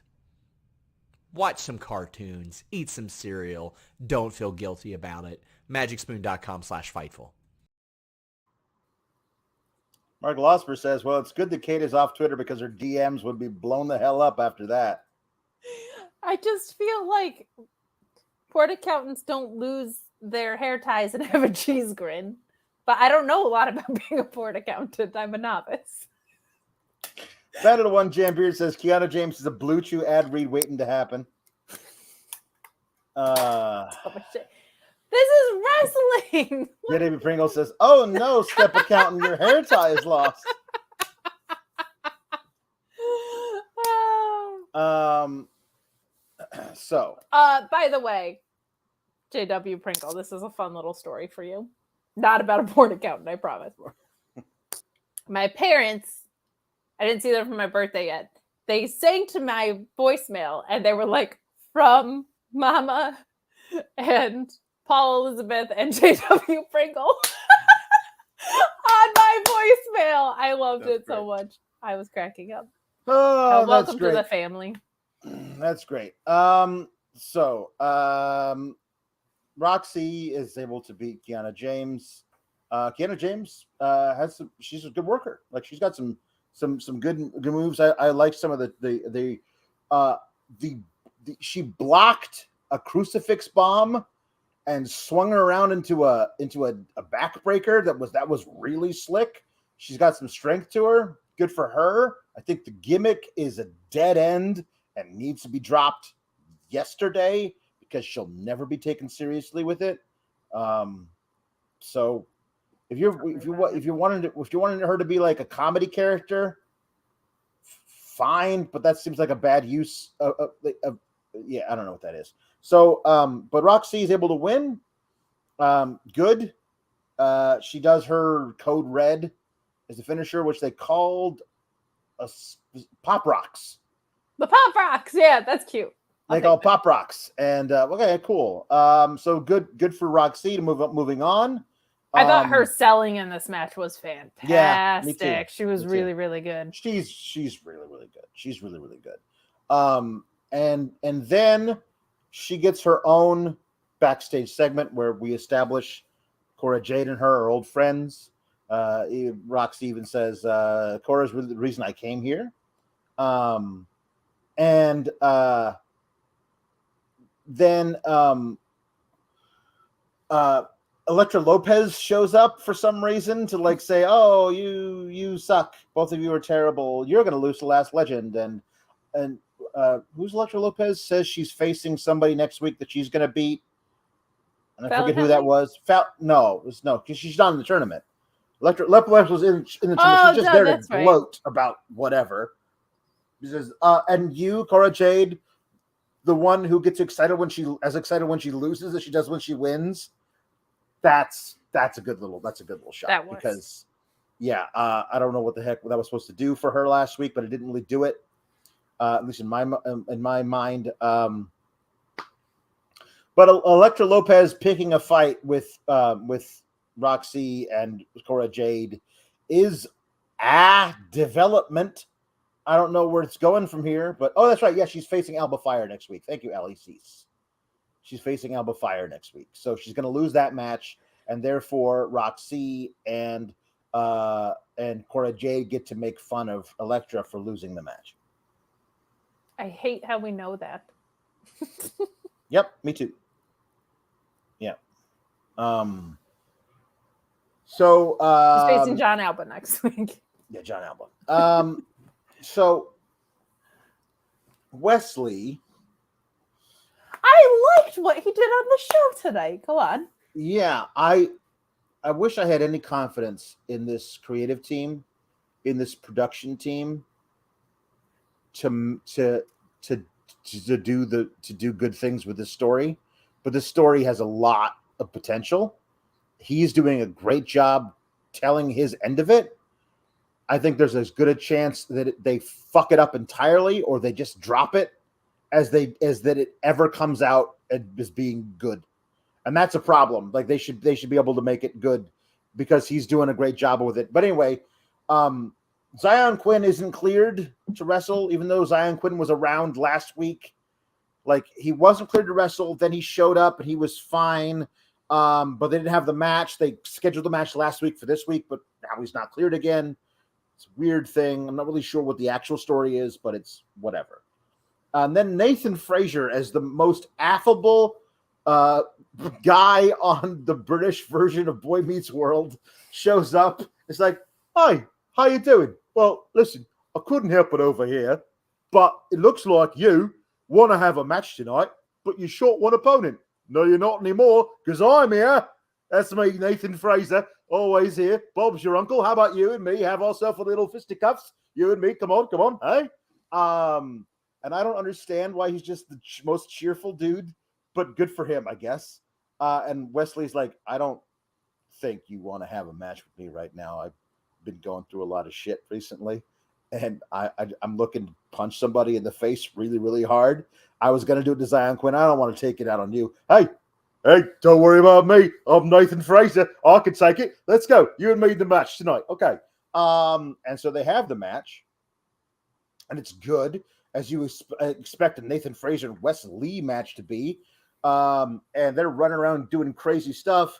But the problem is, Kate, is that they've established now that anytime whatever her name is, Sophia Cromwell, is on screen anywhere in the backstage, that means that the next match is going to be ruined. And she was there as Nathan Fraser made his way through the backstage to Gorilla, which means that we all knew, anybody who caught her standing there in their vision knew, oh, here's Von Wagner coming out to ruin this fun match we're about to watch. And he did. They beat the hell out of Nathan Fraser. And then Wes Lee was able to fight back a little bit, got in some good shots on him. Not good enough, because Von Wagner picked him up and heaved him from inside of the ring onto the announce table, which looked painful. And why we're trusting Von Wagner with the lives of people is beyond me. Like, that was not a protected fall. Like, if he could have easily undershot that and sent him directly into the side of the table, He could have overshot it and thrown him beyond the table. Like, it's not like the table's got a lot of padding on it, so how are you that tall and you can't drop him on a table? You slide him across it. Yeah. I'm sorry. Like, we really try very hard not to like pick on talent and to be critical of the direction. And ultimately, if someone's ill-trained, it's still kind of NXT's fault. But like, he can't do anything right, and he should not be on television. Like, it is too. I mean, he can't. No. Dude, all of his matches, the best thing that he can do is like running the ropes and like a clothesline when he's hunched over. He's not good. He's actively bad, and I can't get visions of Ridge Holland out of my head. Like, this isn't cute stuff. Wes Carter's not like or what's his name? Wesley? Who is he? Wesley. It's not like a big dude. Like, Ryback shouldn't be tilting people's pelvises. Ridge Holland shouldn't be breaking people's necks. Like, this isn't, like, it's not, that part of it's not fake, guys. Like, this should not be happening. He just has shown us, like, every week for, like, 6 months that he's not TV ready.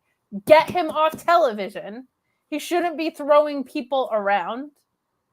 He should not be doing whatever he's doing with Ike Manjiro. This isn't cute. This is people's lives and their physical health. Like, it's so bad. It's so bad. And it's also bad creative, to your point. When that Sophia chick is in the crowd, like, you know Von Wagner is coming. I don't understand what their relationship is. That hasn't been fleshed out. Is she summoning him? Why isn't she ever near him? She has to be, like, 10 rows back in the audience. I love the standing idea there and looking pretty. Like, what the hell are you doing? That Robert Stone has hired an honest-to-God witch to, like, cast a spell to make Von Wagner extra angry. Like, that is a possible storyline that they've got right now. Because I don't know. Like, what that... You just said it. He's his manager. Why is there a woman just standing there? It would be one thing if it was just Von Wagner and there was no Robert Stone. And, like, he's doing this at the behest of Sophia Cromwell. Somehow she's got some kind of animal magnetism hold over him, and he'll do whatever she says. Fine. But or you have a manager. Or you have a manager. You don't do both. Both things doesn't make sense. Both things is weird. I don't know why we're doing that. The Battered Ones Jam Beard says, do you think it might lead to a tag team match of Wesley and Nathan Frazier versus Zion Quinn and Finn Wagner? Let's hope not. I want to say this too. I think Wes was great this episode. I'm intrigued in this story, and I think he should be the one, and I know it's going to break your heart because you really want it to be Tony D'Angelo. I think he should dethrone Cameron Grimes. Sure. I think that's the move. I think this was great. Nathan Frazier reminds me of John Cena at his most cringe with his happy-go-lucky shit. But you know what? Like, fine. And the match before the Von Wagner stuff I thought was just fantastic. Like, it was really, really strong. And a couple of really, really good heavy super kicks in there too. Oh my God. Jesus. Knocked on asses, man. Myron Kidd says Nathan Frazier is going to be a star. You can tell because by the way he's presented by WWE. Best entrance in NXT 2.0. He's great. He really is. He has the chance to be a star if they do it right. They really suck at making baby faces the right level of cool and also a good dude. It's usually either they lean way too much into, if you're cool, that means you're an asshole, and then like you don't want to root for them because they're being an asshole. Like anytime Dolph Ziggler was a baby face, he was always also an asshole. And like, I don't want to root for that guy. That guy sucks. Or if they're like a good dude, that means they're also like Ricochet is a babyface. It's like, oh, golly gosh, gee whiz, I can't believe I can flip like 18 times. I hope they really let me have a chance at defending my title that they never let me have a chance to. I know I'm an insufferable Punk mark, but when he called John Cena a big Boy Scout, yeah, I was like, oh no, that's what everybody is. Yeah. All going out there with their badges on and their Scouts honor crap. Yeah. Like, that's what this feels like. The Battle of One Jam Beard says Nathan Frazier is Evan Bourne 2.0. Yeah, we'll see where he goes from here. Here's where they went from this segment. Wesley apparently is able to walk, which that wasn't a sure thing at the time. But he and Nathan Frazier are walking backstage like, what the heck is Von Wagner's problem? And they walk past Sanga. Yeah, Sanga, the former bodyguard of Grayson Waller. They gave him, I don't know, 4 or 5 weeks as Grayson Waller's bodyguard. And then they said, we can't have that anymore. That's not going to work. We gotta break you guys up for some reason. And he's standing there and he says something like, if you guys need any help, Von Wagner should not be doing that to men of your size. And Wesley's like, was that a small crack? Are you telling me I'm small? And Nathan's like, "Hey, mate, it's okay. He's just remarking on the fact that Von Wagner is much larger than we. We are smaller men than Von Wagner. Hey, bang up job there, Sanga. You realize the difference in spatial relations. Good for you." And Wesley's like, "No, he's making a statement about how we're small and therefore we're less than." And Nathan's like, "Well, if you want to have a fight with him, go right ahead. Me, I'm gonna go get me a drink of water." And then Wesley's like, "How dare you mention the fact that I'm 5'5.5? I'm going to kick your ass." And then Sanga stands up and says, "We don't have to have this match, but all right, if you want, let's have a match next week." And Wesley's so decided to pick a fight with everybody and can't beat anybody. And this is where we're going. He's going to have to start winning these matches, or I guess he'll lose enough that he'll get a change in attitude, and therefore he's gonna become a not so much of a hothead, and that's gonna allow him to start winning again. I don't know. This is why I'm like, I think he's doing a really good job with all of this, but like, there's gotta be a switch here, and I don't know if I trust them to know where that switch is supposed to be. Would that be because of everything about this company? Yes, that would. Okay, yes, okay. Yeah. Ryan Sullivan says, and then I saw her standing there with a brute with long brown hair. He had a vacant stare. At least I prayed he might just run. Maybe he'd not hurt someone. That's yep. Weird. Yeah.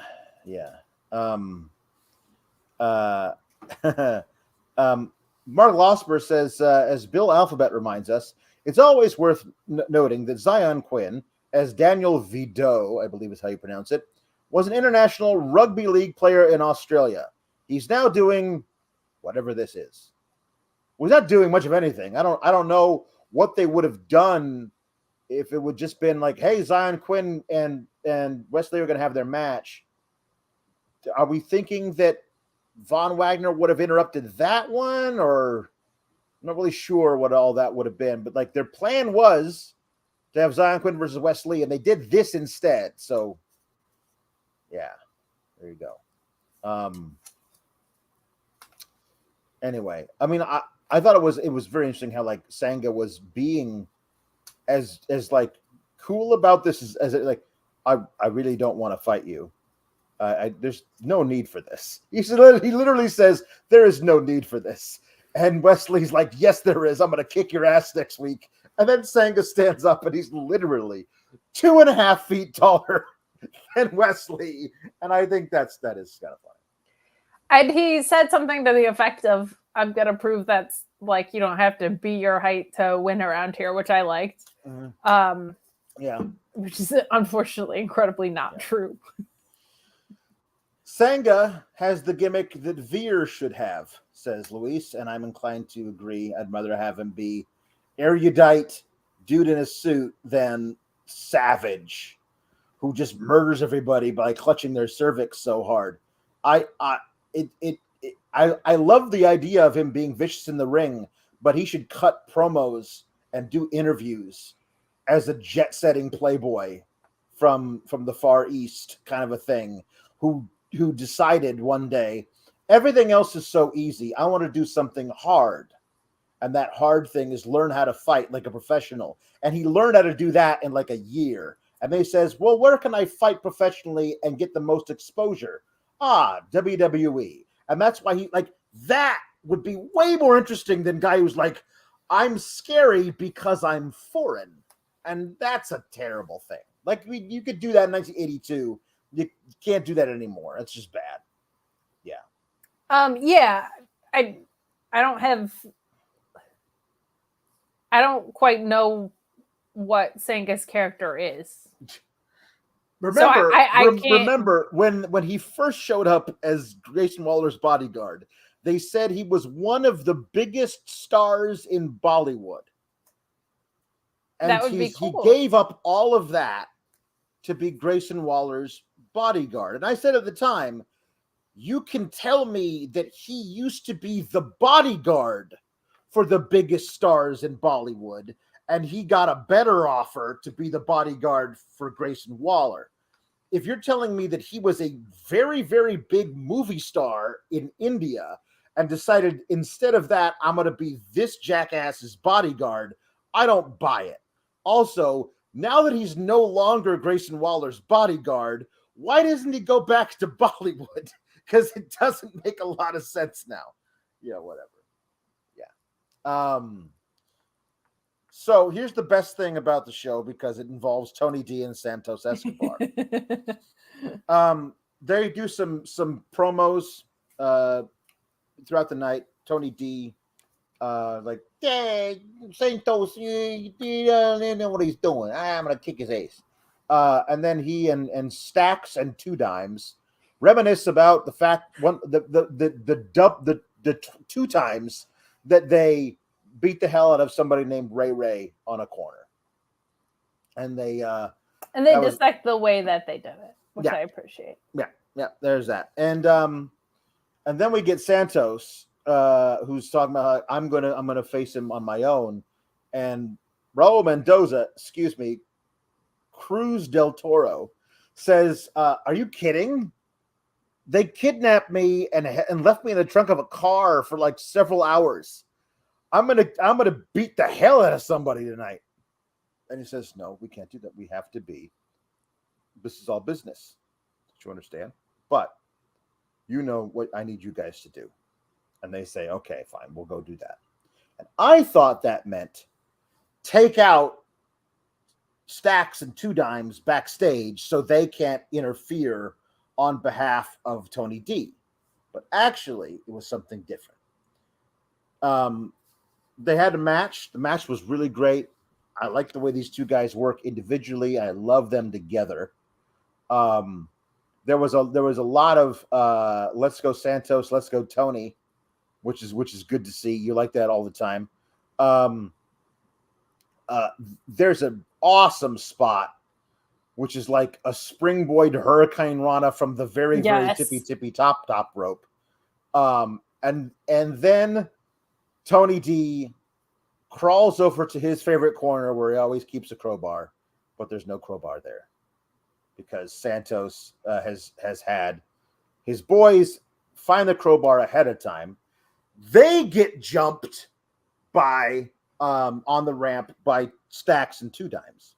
And there's a brawl, which distracts the referee long enough so he doesn't see Santos go over to his favorite corner and bring out some William Regal Memorial brass knucks. And he clocks Tony D with them. And then he does this amazing, like this face after doing it because he's just so fucking smooth and he does everything so well. He's legitimately one of the best professional wrestlers on earth because everything he does in character as just the ancillary stuff around a wrestling match adds so much to my enjoyment of watching the match.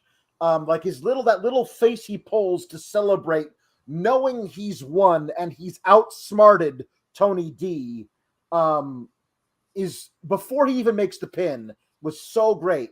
And then after the pinfall, he kind of reaches over and dismissively pats Tony D on the chest, the unconscious Tony D on the chest before he gets up, because it was like, you tried, but you can't outsmart Santos Escobar. And I just thought, like, he has honest respect for Tony D, but this is just business. And I thought that was so great. I loved everything about this. Santos winning, I think, is the right call now. I think that the feud continues, and I think Tony D needs to win the entire feud. But I would not be surprised or upset at this being a thing that lasts us into the summer and beyond. Yeah, I want this to, like, run through the summer into fall. I was looking at my notes before, and I was just like, my notes just said, why has nobody else tried to remove the crowbar? Such a fantastic move.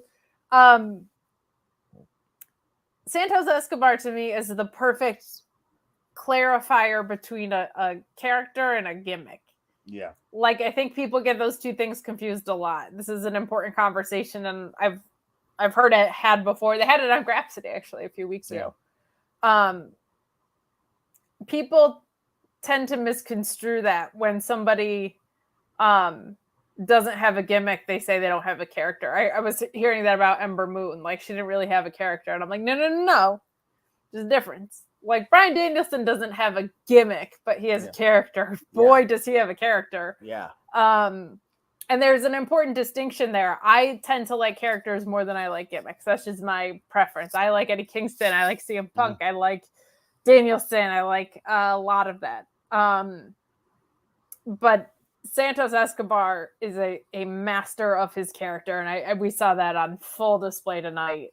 Every facial expression, every movement, the way the story unfolded in the match. Tony D is great too. Not to take anything away from him. To me, I love Santos Escobar so much tonight. But he always surprises me with how much power he delivers, because he kind of has like sneaky power, like with his suplex, where it looks very easy, but it's incredibly explosive. It moves pretty quick considering. But I thought that the vignettes have been great. I thought the promos were great tonight, and I thought the match was fantastic. I think this thing is just heating up, and I hope it continues for a while. But like, the nuanced storytelling that leads you to believe that's the case is really refreshing and nice. Right. Like, a match happened, we're going to get rematches, but that's because the story's not done yet. So many times we get rematches with no reason that there's no story that would indicate why we're getting a rematch. There's so much more meat on the bone. I'm really, truly excited about it. And I'm excited. This was refreshing. Yeah. Chris Pereira says that Santos Escobar music is fire emoji, which makes me all the more sad, because if he ever does get caught up to the main roster, they're getting rid of that thing immediately. Of course. Because they make the worst decisions regarding those people. It would be too bad, because I love it. Legado. Legado. So good. Love it. Love it. Love it. Here's what I don't love, because our friend Luis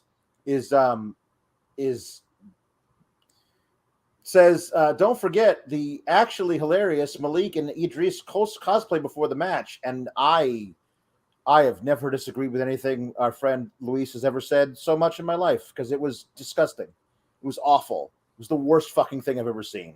My God, these two gentlemen, Edris and Ofe, like, I believe you got some talent, buddy, but whatever the hell this is, no.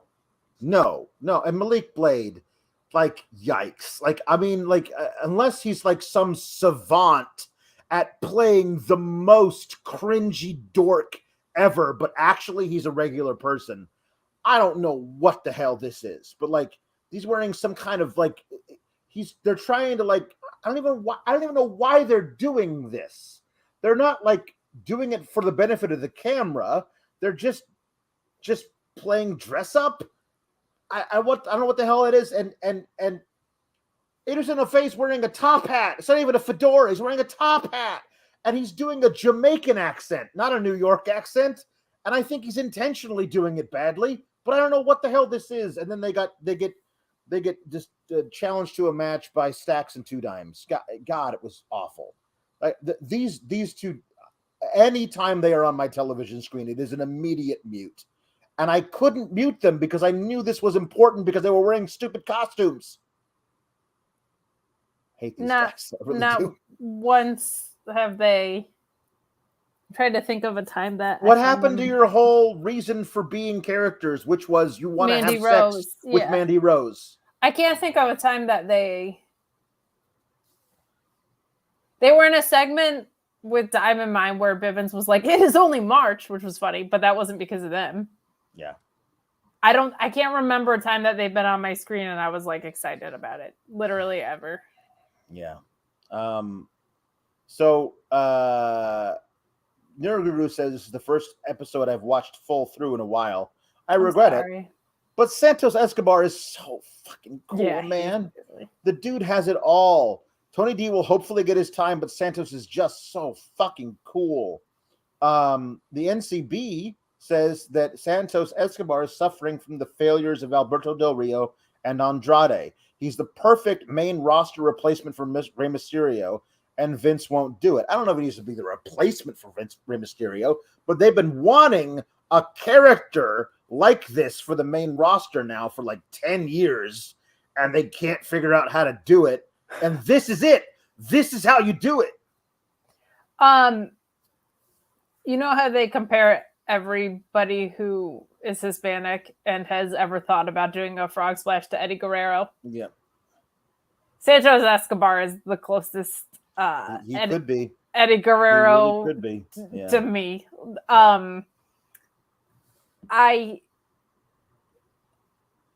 don't know. I just don't trust that this is going to translate to the main roster.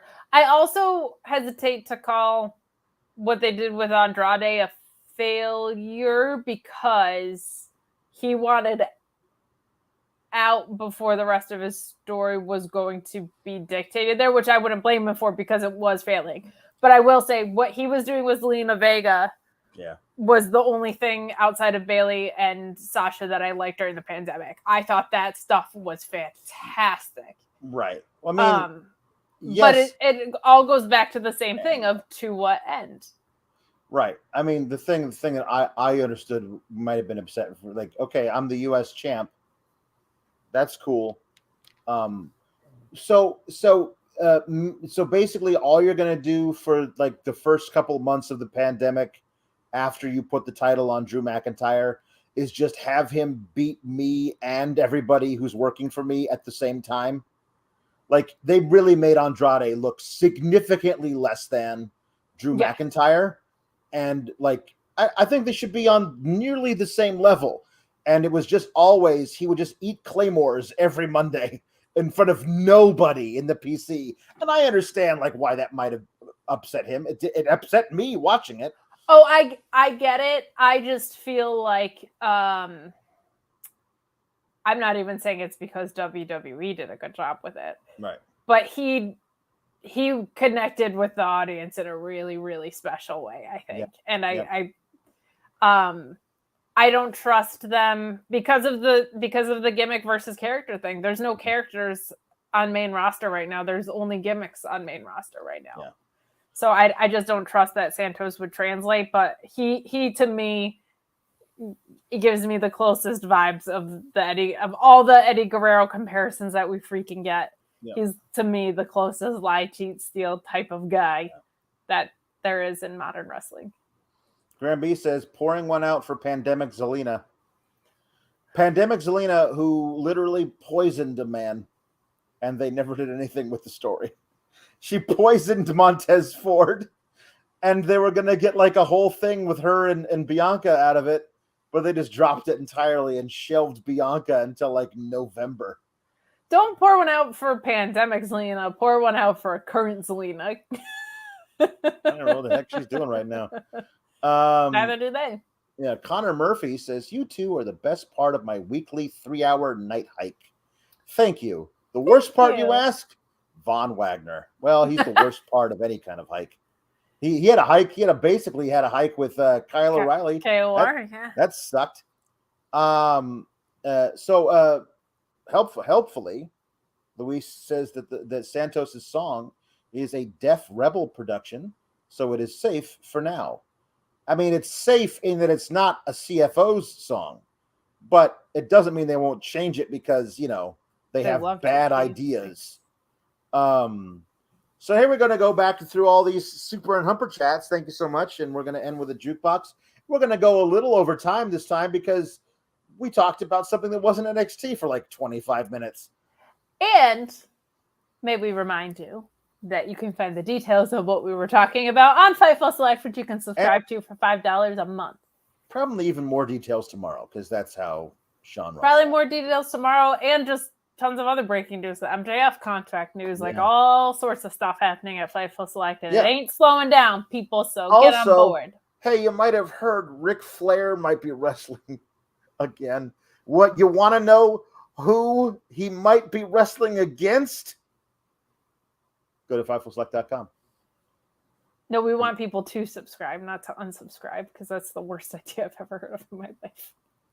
I mean, he looked like a melted candle when Shawn Michaels was super kicking him. I don't want to see him in a ring right now. I'm not saying you want to watch him wrestle somebody. Would you like to know what the train wreck is going to be like? Because then we'll actually fit. Maybe you would. Maybe you would. Maybe you're the kind of person who rubbernecks at a huge 17-car pileup. It's the type of thing where it's like when you're getting a shot, do you watch the needle go in or do you not? You know what I mean? Yeah. It's like that. The Batted to One Jam Beard, comparing Joe Gacy and Jay Lethal's finishers, says, I'd still put Joe Gacy's finisher over Lethal's because at least Gacy's momentum into the lariat makes a little bit of sense compared to Lethal having to stop his. That's a very fair point. Yeah. It's like when a base runner slides into first base, you actually slow yourself down. Yes. JW, here we go. Matthew Plus saying about our show, this show is 100% negative, but also the stuff we're talking about 100% sucks. So it is a correlation. Yeah, there you go. It is a correlation. Yeah. And JW Pringle says, Matty minus, you truly are a scotch. So I'm bringing Scotch into the main. You are. You bring this. Everyone knows about that. Here we go. You mentioned that that your parents included JW Pringle in your birthday wishes. They did. JW Pringle says, I've been kayfabe adopted. My heart is so full. My brother. Yeah. Mark Quill says, doing my first live stream deal tonight. Fun stuff. Well, hey. Congratulations, Mark Quill, doing your first live stream. It can be a lot of fun. Heck yeah. If you need any help, hit me up on Instagram. Mm-hmm. Joey Castro says, thank you for brightening an otherwise rough day. Wishing you and the SGS a great rest of your week. Thank you, Joey Castro. Sorry about your rough day. I'm very happy we can brighten it. You know what is good? Tomorrow is Wednesday and we get AEW. And is tomorrow the Joker match? Do we find out tomorrow who the Joker is? Yes. The Jokers are tomorrow. So there you go. You might have gotten joked on today, but tomorrow, probably either Johnny Gargano or Claudio is going to be in AEW, and it's going to be a good day.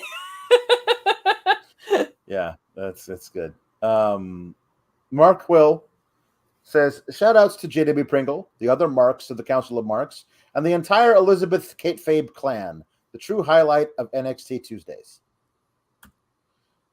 Very touching, but also so sad. Yes.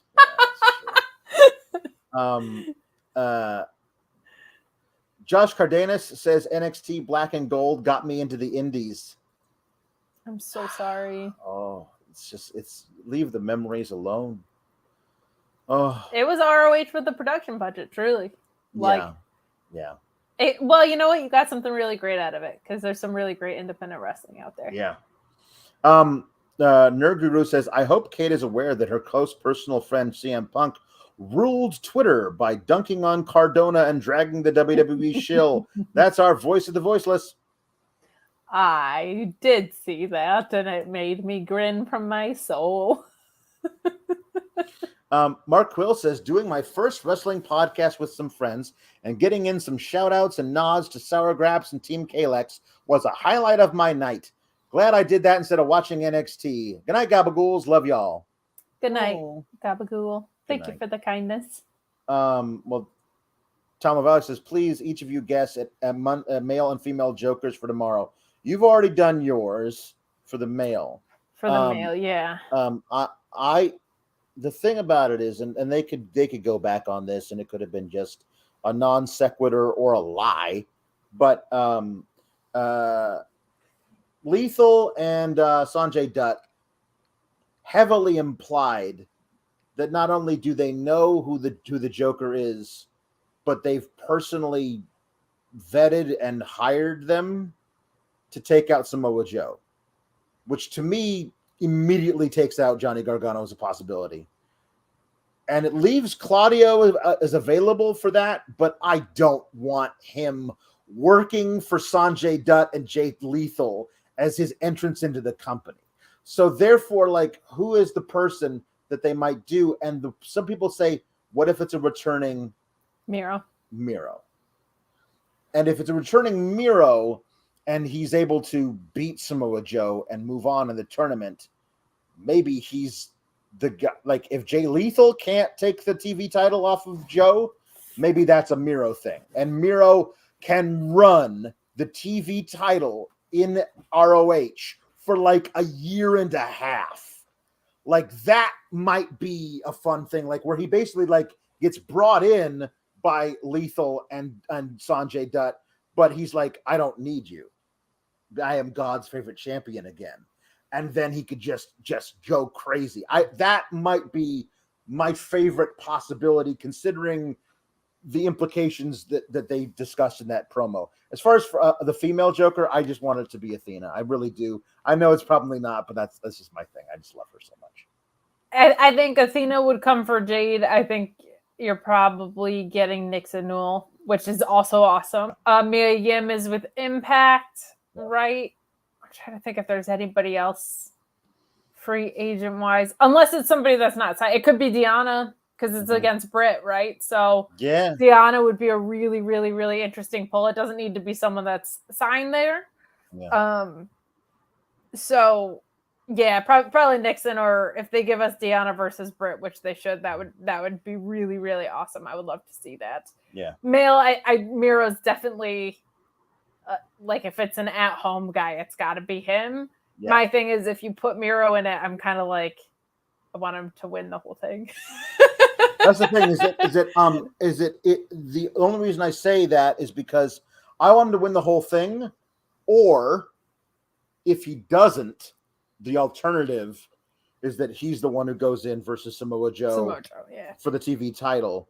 Like, he can beat Samoa Joe, and then Samoa Joe can be pissed about it and cost Miro the next round, which means that Miro and Samoa Joe have their little blood feud. And then if Miro takes the title off of, maybe there's things like Miro takes the title off of Joe, and then Jay Lethal is like, great, you did all your work. We hired you to do this. Now give me the title. And Miro's like, what are you talking about? This is mine now, and I'm never letting it go. There's some way of doing it. My only thing with that is, I think you want Samoa Joe to have a championship match on ROH TV, if that's anywhere close to even remotely happening within the next 3 to 6 months. I think you want Samoa Joe holding on to that, because the moment of him doing that on 100%. ROH TV is 100%. And that might be one of those things of, we don't know what they have planned. They could have like hey, surprise, we got a little ROH pay-per-view or something that they have planned that they might do. I'm not really sure. It could be Gargano and Candice LeRae too, as possibilities. Yes. Well, I don't she know. Just had a baby, but some of these women are coming back quick after their babies, they dude. Really are. They really are. Luis guesses Nixon Newell and Biff Busick. Throw them up.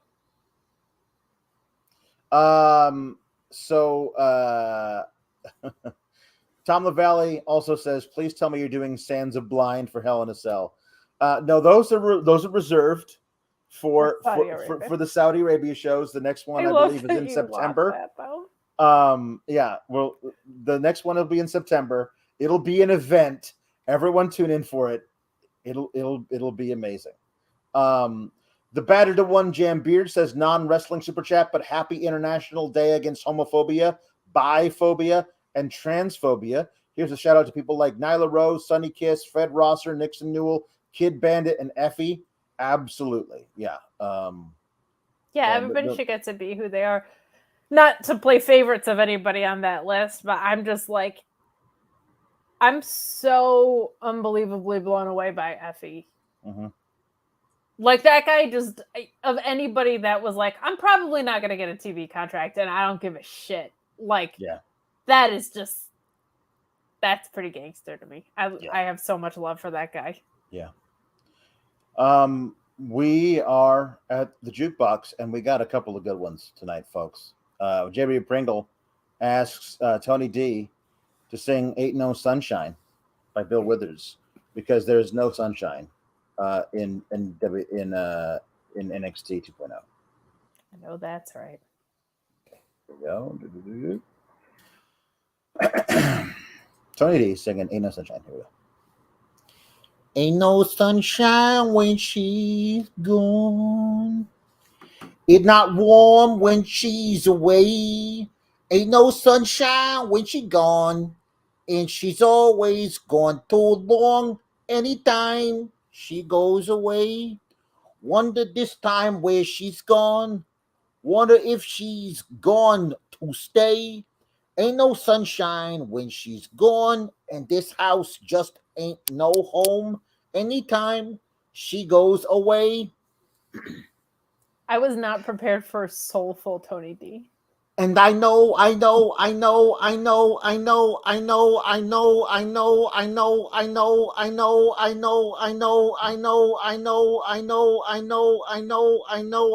ought to leave young thing alone, but ain't no sunshine when she's gone. Whoa, gabagoo.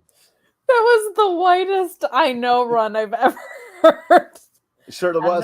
I know. It sure was. Okay, and the last one, which is going to be I think an all-timer, is from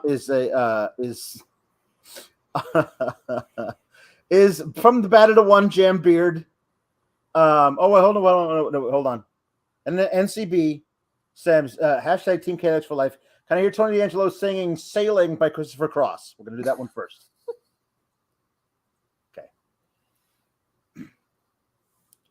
Well, it's not far down to paradise, at least it's not for me. And if the wind is right, you can sail away and find tranquility. Oh, the canvas can do miracles, wait and see. Believe me, it's not far to Neverland, no reason to pretend. And if the wind is right, you can find the joy of innocence again. Oh, the canvas can do miracles, just you wait and see, believe me. Sailing takes me away to where I've always heard it could be. Just a dream and the wind to carry me. Soon I will be free. Gabagoo. All right. Last one, fellas.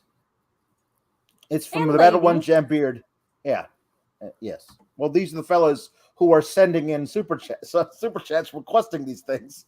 If it's a lady sending them in, I'll happily address the lady. But listen, when we get to pay 78 cents to the dollar for a super chat, then fine. Okay. The Battle to One Jam Beard says, because William Regal is a real man's man, can we get Regal doing the Lumberjack song from Monty Python?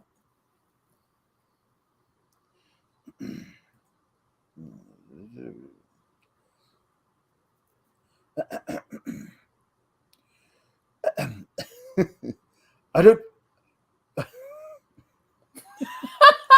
Oh my God, this is a first. They've got the lyrics for the skit that leads up into the song.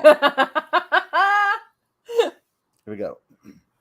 I wanted to be a lumberjack, leaping from tree to tree as they float down the mighty rivers of British Columbia. The giant redwood, the larch, the fir, the mighty Scots pine, the lofty flowering cherry, the plucky little aspen, the limping rue tree of Nigeria, the lowering wattle of aldershot, the maidenhead's weeping water plant, the naughty Leicestershire flashing oak, the flatulent elm of West Ruislip, the Quercius maximus bamba gosgini, the epiglius, the barter hugius greenus. With my best buddy by my side, we'd sing, sing, sing. I'm a lumberjack and I'm okay. I sleep all night and I work all day. He's a lumberjack and he's okay. He sleeps all night and he works all day. I cut down trees, I eat my lunch, I go to the lavatory. On Wednesdays, I go shopping and have buttered scones for tea.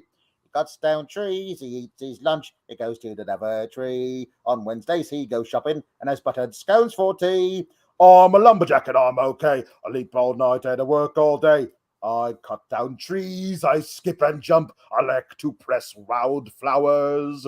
I put on women's clothing and hang around in bars.